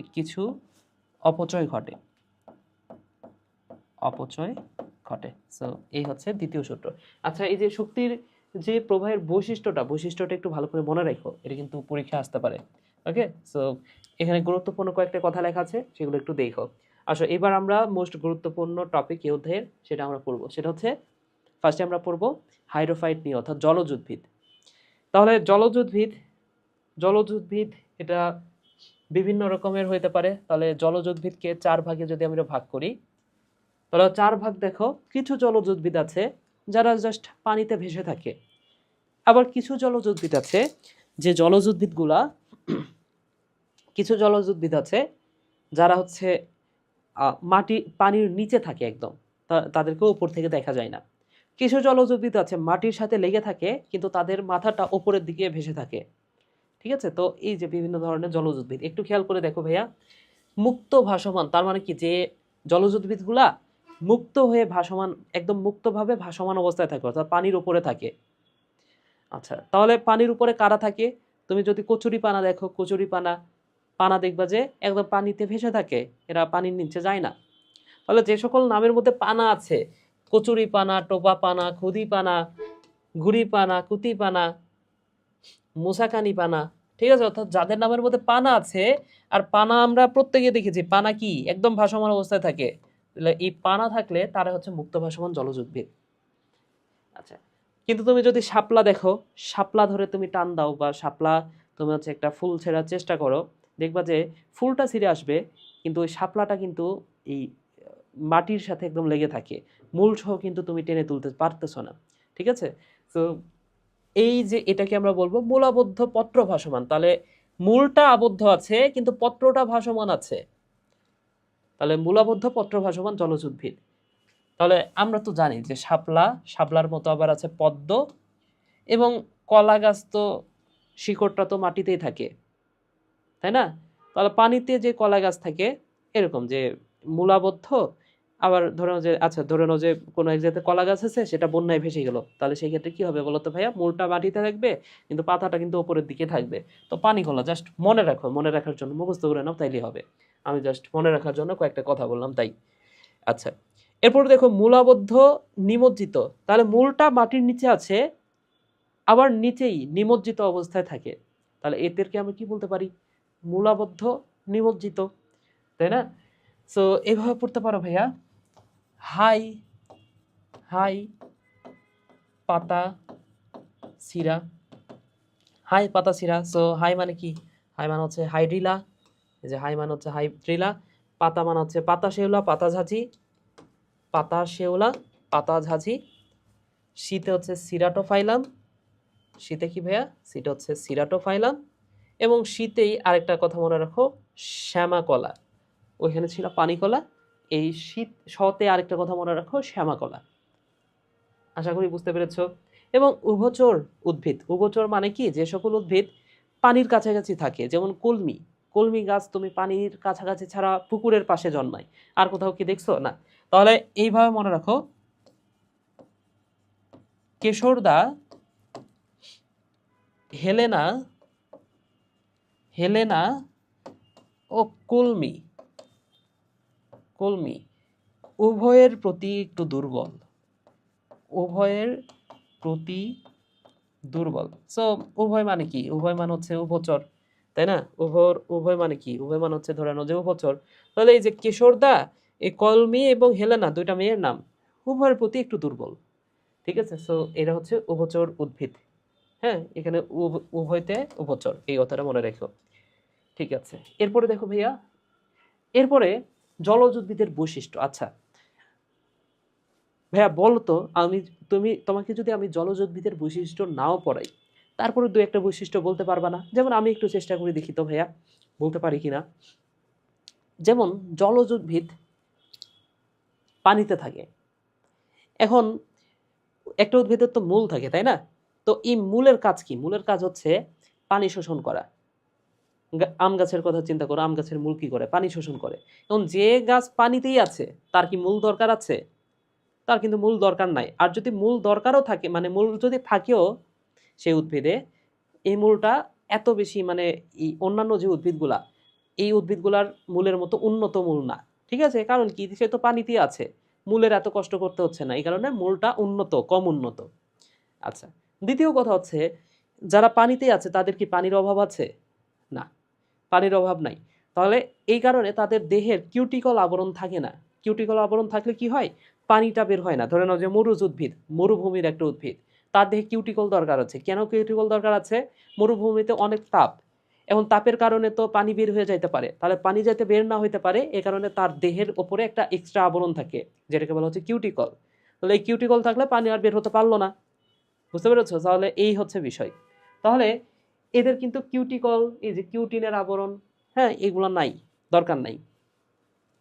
তাহলে কিউটিনের সাথে মনে রাখো পত্ররন্ধ্র, এটাও নাই। এরপরে দেখো কলমি লতার দিকে তাকাও, এদের কাণ্ড কেমন, বা পত্র কাণ্ড এগুলো কি কেমন? নরম। তাহলে যেহেতু পানিতে থাকে, আর পানিতে যে কোনো জিনিস দিলে নরম হয়ে যায়, সো এগুলো হচ্ছে নরম, কাণ্ড নরম হয়। কিউটিন, পটরন এগুলো নাই। মূল এটা সুগঠিত নয়, ঠিক আছে। আবার কোনোটাতে মূল নাই, যেমন ওলফিয়া, হ্যাঁ, অস্থানিক ভাসমান মূল দেখা যায় অনেক সময়। ভাস্কুলার বান্ডল নাই। ভাস্কুলার বান্ডল মানে কি? পরিবহন টিস্যু। ওই যে মূলের মাধ্যমে তো পানি উপরের দিকে ওঠে। তো মূল যেখানে সুগঠিত না সেখানে আবার ভাস্কুলার বান্ডল কি হবে, তাই না? সো ভাস্কুলার বান্ডলটাও নাই। বংশাবৃদ্ধি এটা নর্মালি অঙ্গজ হয়, এবং ইম্পর্টেন্ট হচ্ছে এই যেটা অ্যারেনকাইমা। তাহলে বায়ু কুঠিরে থাকে। এদের দেহের ভেতরে কেমন থাকে ভাইয়া? ফাঁপা থাকে, বায়ু কুঠুরি থাকে, বায়ু ভর্তি হয়ে থাকে। সো এটা হচ্ছে বায়ু কুঠুরি বা অ্যারেনকাইমা। এবং আরেকটা ইনফরমেশন মনে রাখো, অ্যামাজন লিলি, এটার পাতা এত বড় যে এটা একটা ছোট্ট শিশুকে ধারণ করতে পারে। বুঝতে পেরেছ? ছোট্ট শিশু ওর উপরে যদি দিয়ে দেওয়া হয়, পাতাটা ডুববে না, তারপরেও পাতাটা সেরকম চওড়া। এরপরে আসো জেরোফাইট। জেরোফাইট, এই জেরো কথাটার অর্থ হচ্ছে মরুভূমির কথা চিন্তা করতে পারো। তো তোমাদের মনে আছে কিনা একটা ওয়ার্ড জেরোসিরি, আমি পড়িয়েছিলাম পঞ্চম অধ্যায়ে। জেরোসিরি মানে কি ভাইয়া? জেরোসিরি মানে হচ্ছে মরুজ ক্রমাকরণ, মনে আছে কিনা? তো এটা পঞ্চম অধ্যায়ে পড়েছিলাম, লাইকেন এই জেরোসিরি করে। তো যাই হোক, এই অধ্যায়ের পড়া না। আসো, এখন এই মরুজ উদ্ভিদ কারা? যে সকল মরু অঞ্চলে জন্মায় যে সকল উদ্ভিদ, তারাই হচ্ছে জেরোফাইট বা মরুজ উদ্ভিদ। এখন প্রকারভেদ সম্পর্কে তোমাদের বই এক্সট্রা কোনো কথা নাই, আমাদেরও পড়ার দরকার নাই, জাস্ট নামগুলো মনে রাখো। এই যে মরুজ উদ্ভিদ কত প্রকার? 4 প্রকারের হয়। খরা এড়ানো মরুজ উদ্ভিদ, কৌশলে খরা এড়ানো উদ্ভিদ, খরা সহ্যকারী উদ্ভিদ, খরা প্রতিরোধকারী উদ্ভিদ। তাহলে এই 4 ধরনের, এগুলো নিয়ে বিস্তারিত নাই, আমাদের এত বেশি পড়ার হেডেক নাই এগুলো নিয়ে। তো আমরা মানে যে উদ্ভিদগুলা এরা কৌশলে খরা হচ্ছে ইয়ে করতে পারে, এড়াতে পারে, হ্যাঁ, বা খরা এমনিতে এড়াইতে পারে, অথবা খরা সহ্য করতে হবে তাদের, অথবা তাদের হচ্ছে খরা প্রতিরোধ করতে হবে, অর্থাৎ খরা প্রতিরোধকারী উদ্ভিদ। এই 4 ধরনের উদ্ভিদ দেখা যায়।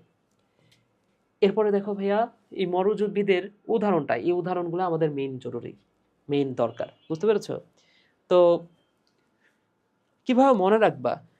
এমসিকিউ এর জন্য আমি বলে দিই। এখন মনে রাখতে হলে তো মুখস্থই করতে হবে, তাই না? এখন বৈজ্ঞানিক নাম তো আর তোমাদেরকে আমি তোমরা যদি চাও যে পুরাটা পড়বা, সেক্ষেত্রে তো মুখস্থ ছাড়াও কোনো উপায় নেই। কিন্তু যদি চাও ভাইয়া একটা শর্টকাট দেন, শর্টকাটে যাতে আমরা এমসিকিউটা অন্তত কোনোভাবে ভুল না হয়, তাহলে আমি তোমাদেরকে হেল্প করতে পারি। দেখো, তোমরা এভাবে পড়তে পারো, ইউ ইউ আমার সাথে বলো, ইউ শত রেস করেও ইন্ডিয়ান ভেড়া কুমারী, ইন্ডিয়ান ভেড়া কুমারী ফণি অপুকে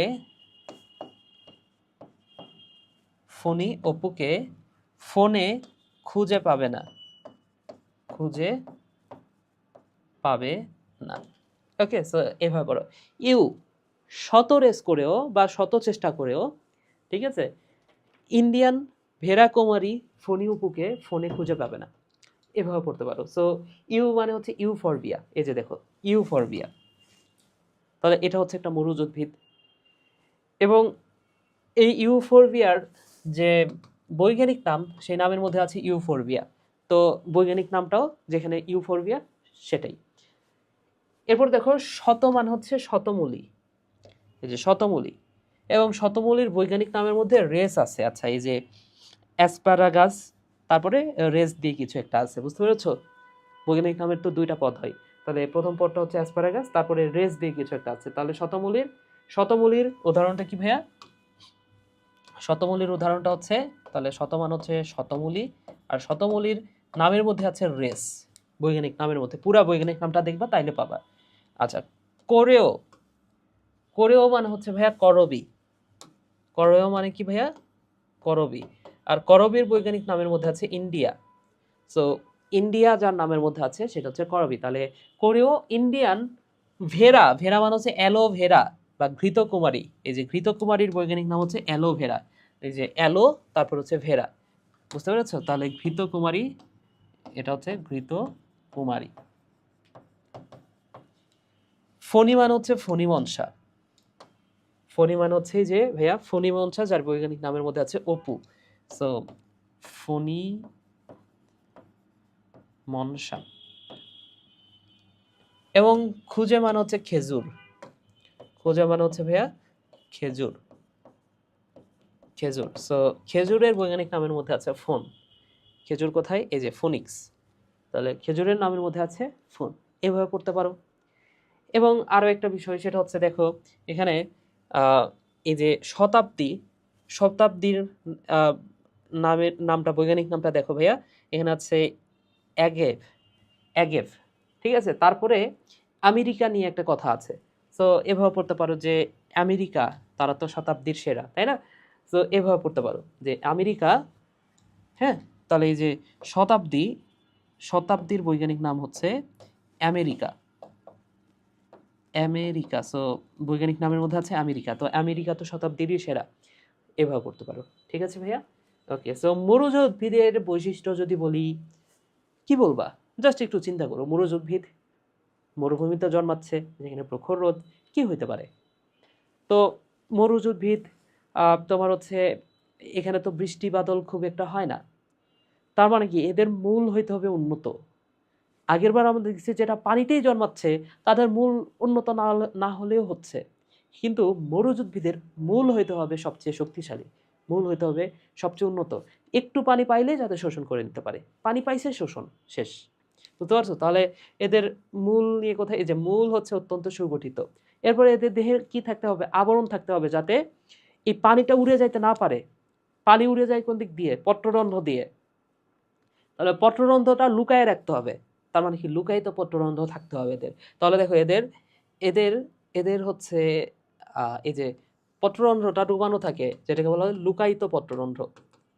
লুকায়িত পত্ররন্ধ্র, পত্ররন্ধ্র। ওকে, এই দুটা কথা মনে রাখো। প্রস্বেদনের হার কম। কেন প্রস্বেদনের হার কম? পানি তো বাড়াইতে মানে বের হতে দেওয়া যাবে না। পানি যেটা শোষণ করছি রেখে দিব বাবা, বের হতে দিব না, ঠিক আছে? এই কারণে প্রস্বেদনের হার কম। এদের দেহটা হচ্ছে রসালো হবে, যেহেতু যে পানি টানি শোষণ করে নিজের মধ্যে রেখে দেয়, তার মানে কি রসটা থাকে দেহের ভেতরে, তো এদের দেহটা হচ্ছে রসালো। তাহলে এই কয়টা বৈশিষ্ট্য অন্তত মনে রাখো, ঠিক আছে ভাইয়া? এরপরে আসলে লোনামাটির উদ্ভিদ। তো লোনামাটি, এটা লোনামাটি আমাদের দেহে কিন্তু ম্যানগ্রোভ বনও কিন্তু আছে, লোনামাটির বন, তাই না? তাহলে এই লোনামাটির উদ্ভিদের বৈশিষ্ট্যগুলো দেখো। আচ্ছা, লোনামাটির উদ্ভিদ মানে লবণাক্ত পরিবেশে যে সকল উদ্ভিদ জন্মাইতে পারে তাদেরকে বলা হচ্ছে হ্যালোফাইট বা লোনামাটির উদ্ভিদ। বৈশিষ্ট্যগুলো কি হইতে পারে একটু চিন্তা করে দেখো ভাইয়া। লোনামাটির উদ্ভিদ, এদের মূলটাও হইতে হবে ভালো। কেন মূলটা ভালো হইতে হবে? কারণ এর কারণ হচ্ছে লবণাক্ত মাটি যেটা, মানে লবণাক্ত পানি যেটা, সেটা তো উদ্ভিদ নিবে না। তার কাছে তো অনেক লবণ, তার যে আশেপাশে সব জায়গাতে তো অনেক পানি আছে, কিন্তু পানি তো লবণাক্ত। তাহলে সেই পানিটা তো উদ্ভিদ গ্রহণ করতে পারবে না। তাহলে উদ্ভিদে কখন পানি গ্রহণ করবে? যখন বৃষ্টি হচ্ছে, আর বৃষ্টি হইলে লবণাক্তটা একটু কমে যায়, সেই সময় ফট করে বৃষ্টির পানিগুলা সে শোষণ করে নেয়। তাহলে শোষণ করার জন্য তার মূলটা হইতে হবে উন্নত, তাই না? তাহলে মূলটা তার উন্নত রাখতে হবে। দ্বিতীয় কথা হচ্ছে, যেই জায়গাতে লবণাক্ত পানি, অর্থাৎ সমুদ্র উপকূলবর্তী, সমুদ্রের পানি তো লবণাক্ত, তাই না? তাহলে সমুদ্র উপকূলবর্তী যে বনগুলা, সেখানে জোয়ার ভাটা হয়। তো জোয়ার ভাটার সময় এখন মূলটা যদি শক্ত না হয়, সেক্ষেত্রে কি হবে বলতো? ওই জোয়ার ভাটার সাথে গাছটা কিন্তু ভেসে চলে যাবে। এই কারণে এই সকল উদ্ভিদের একটা বিশেষ প্রকৃতির মূল থাকে, যেগুলোকে বলা হচ্ছে ঠেস মূল। এই যে দেখো, এই গাছ থেকে দেখো কতগুলা, উপর থেকে কতগুলা মূল এইভাবে আছে, দেখো তো। তো এই মূলগুলোকে বলা হচ্ছে ঠেস মূল। হ্যাঁ, ঠাসা দিয়ে রাখে, ঠেসে ধরে রাখে মাটির সাথে, যাতে জোয়ার ভাটার সময় গাছটা যাতে উপড়ায় না যায়। এরপরে দেখো এদের হচ্ছে কিছু থাকে শ্বাসমূল। এই যে দেখো, এখানে কিছু মূল বের হয়েছে মাটি থেকে। এই শ্বাসমূলটা কেন বের হয়? কারণ লবণাক্ত পানির কারণে বা লবণাক্ত পরিবেশের কারণে আশেপাশে অক্সিজেনের পরিমাণটা একটু কম থাকে। বুঝতে পেরেছো? তো অক্সিজেনটা গ্রহণ করার জন্য কিছু মূল আছে মাটি থেকে উপরের দিকে উঠে আসে, যেগুলোকে বলা হয় শ্বাসমূল। তাহলে এই জিনিসগুলো থাকে। এছাড়াও একটা গুরুত্বপূর্ণ বিষয়, জরায়ুজ অঙ্কুরোদ্গম হয়। জরায়ুজ অঙ্কুরোদ্গম মানে কি? জরায়ুতে অঙ্কুরোদ্গম। বুঝতে পেরেছো? জরায়ুজ অঙ্কুরোদ্গম বলতে যেটা বোঝানো হচ্ছে, এই লোনা মাটির যে উদ্ভিদগুলা, লোনা মাটির উদ্ভিদের যে বীজ, উদ্ভিদের উদ্ভিদ যখন গাছে ধরে থাকে, মানে এই বীজটা যখন গাছে থাকে, এই গাছ থেকেই অঙ্কুরোদ্গমটা শুরু হয়। যেমন কিছু কিছু কাঁঠাল গাছ দেখবা, কাঁঠাল ধরে নাও যে যখন বেশি পেকে যায়, দেখবা যে কাঁঠালের যে বিচিটা খোলার পরে দেখবা যে ওইখান থেকে অঙ্কুরোদ্গম শুরু হয়ে গেছে, তাই না? বীজের মধ্যে থেকে তোমার হচ্ছে নতুন পাতা বা এই টাইপের কিছু একটা বের হওয়া শুরু হয়ে গেছে, যদি বেশি পাকা হয়ে যায়। তো এরকমই বিষয়টা, এরকমই বিষয়টা হয় এদের ক্ষেত্রেও। কেন হয়? এর কারণ হচ্ছে দেখো, সমুদ্রের পানিতে জোয়ার ভাটা হচ্ছে। এখন যখন জোয়ার ভাটা হয়, এইখানে যদি মাটিতে যদি বীজ ফেলা হয়, মাটিতে যদি এই গাছটা বীজ ফেলে, সেই ক্ষেত্রে কি হবে বলতো? সেই ক্ষেত্রে যখন জোয়ার ভাটা হবে তখন এই পানির সাথে কিন্তু চলে যাবে সেই বীজটা। কিন্তু যদি একটা কাজ করে তারা, যে এইখানে অঙ্কুরোদ্গম ঘটায় নিল, এখানে বীজ আছে, মাটি এই গাছে ঝুলন্ত অবস্থায় অঙ্কুরোদ্গম হইল। এখন হইতে হইতে যখন অনেক বেশি অঙ্কুরোদ্গম হয়ে গেল, তারপরে এটা মাটিতে পড়ে। মাটিতে পড়লে কি হবে দেখো তো? এখন ওজনটা বেশি, হ্যাঁ, যেহেতু অলরেডি অনেক কিছু অঙ্কুরোদ্গমটা বেশিরভাগ হয়ে গেছে, এখন মাটিতে পড়লে সহজেই কিন্তু মাটির সাথে যুক্ত হয়ে যেতে পারবে। তার মানে কি, এখন আর জোয়ার ভাটার কারণে সেটা চলে যাবে না। বুঝতে পেরেছো? তার মানে কি, এটা জরায়ু অঙ্কুরোদ্গম ঘটায়। তাহলে এই হচ্ছে বিষয়। এই 4টা বৈশিষ্ট্য অন্তত মনে রাখো। সেটা হচ্ছে ঠেসমূল আছে, ঠেসমূলের আরেকটা নাম হচ্ছে স্তম্ভমূল, ওই যে ওগুলো হচ্ছে ঠেসমূল, শ্বাসমূল বা নিউ মেটাফর, এটাই গুরুত্বপূর্ণ। জরায়ু অঙ্কুরোদ্গম থাকে, এবং এদের যে মূলটা সেটাও কিন্তু উন্নত ধরনের, বৃষ্টি হইলেই, হ্যাঁ, এ কথাটাও মনে রাখতে পারো। বৃষ্টির সময় লবণাক্ততা কমলে সেই সময় তারা হচ্ছে পানি শোষণ করে। এই কথাটা ভাইয়া মনে রাখো। সবচেয়ে গুরুত্বপূর্ণ বিষয়টা হচ্ছে এই জিনিসটা মনে রাখা, লোনা মাটির উদ্ভিদগুলা মনে রাখা। তো মনে রাখবে কিভাবে আমি একটু বুঝাই তোমাদের, আমার সাথে বলো। আইয়াও পিপি, আমার সাথে বলো ভাইয়া, আমার সাথে বলো। আইয়াও পিপি, আই আও পিপি। এরপরে বলো সাইয়া সিডি। তাহলে আইয়াও পিপি, সাইয়া সিডি। এরপরে এইচ এফ এন এফ। তাহলে আমার সাথে আরেকবার বলো, আইয়াও পিপি, সাইয়াও সিডি, এইচ এফ এন এফ। তো এইখান থেকে আরেকটা বিষয় তোমার মনে রাখতে হবে, সেটা হচ্ছে এইখান থেকে একটা ছন্দ তোমার জানতে হবে। সেটা হচ্ছে, মনে রাখো, গাজা গাজা বাইন হাতে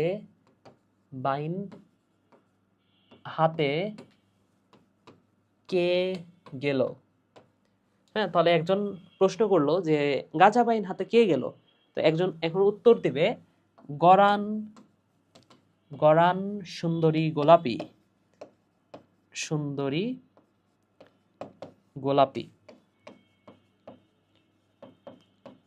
ওকে, সো গাজা বাইন হাতে কে গেল, গোরান সুন্দরী গোলাপি, আইয়াও পিপি, সাইয়া CD, H F N F. তো এগুলো দ্বারা আসলে কি বোঝাচ্ছি? যেমন এই যে গোলপাতা, গোলাপি মানে হচ্ছে গোলপাতা। গোলাপি মানে কি ভাইয়া? গোলাপি মানে হচ্ছে গোলপাতা। গোলপাতার বৈজ্ঞানিক নাম হচ্ছে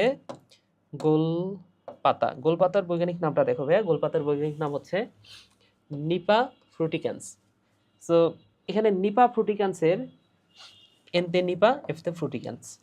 বুঝতে পেরেছো? এটা হচ্ছে টেকনিক। এইভাবে তুমি হচ্ছে সহজেই এমসিকিউতে অ্যান্সার করতে পারবা। আমরা পড়তেছি এমসিকিউর জন্য, কারণ এগুলো তোমাকে কখনোই বলবে না যে 5টা বৈজ্ঞানিক নাম মুখস্থ লিখো।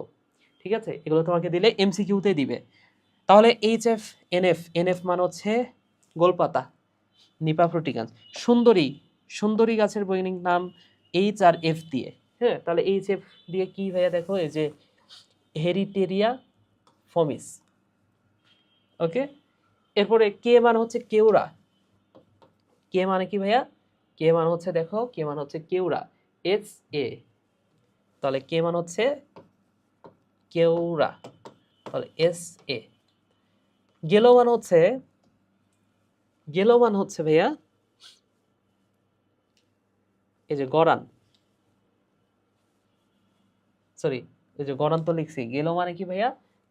গেলো মানে হচ্ছে এখানে কি আছে দেখো তো, গেওয়া। এই যে দেখো গেওয়া, ঠিক আছে? তাহলে গেলো মানে হচ্ছে গেওয়া,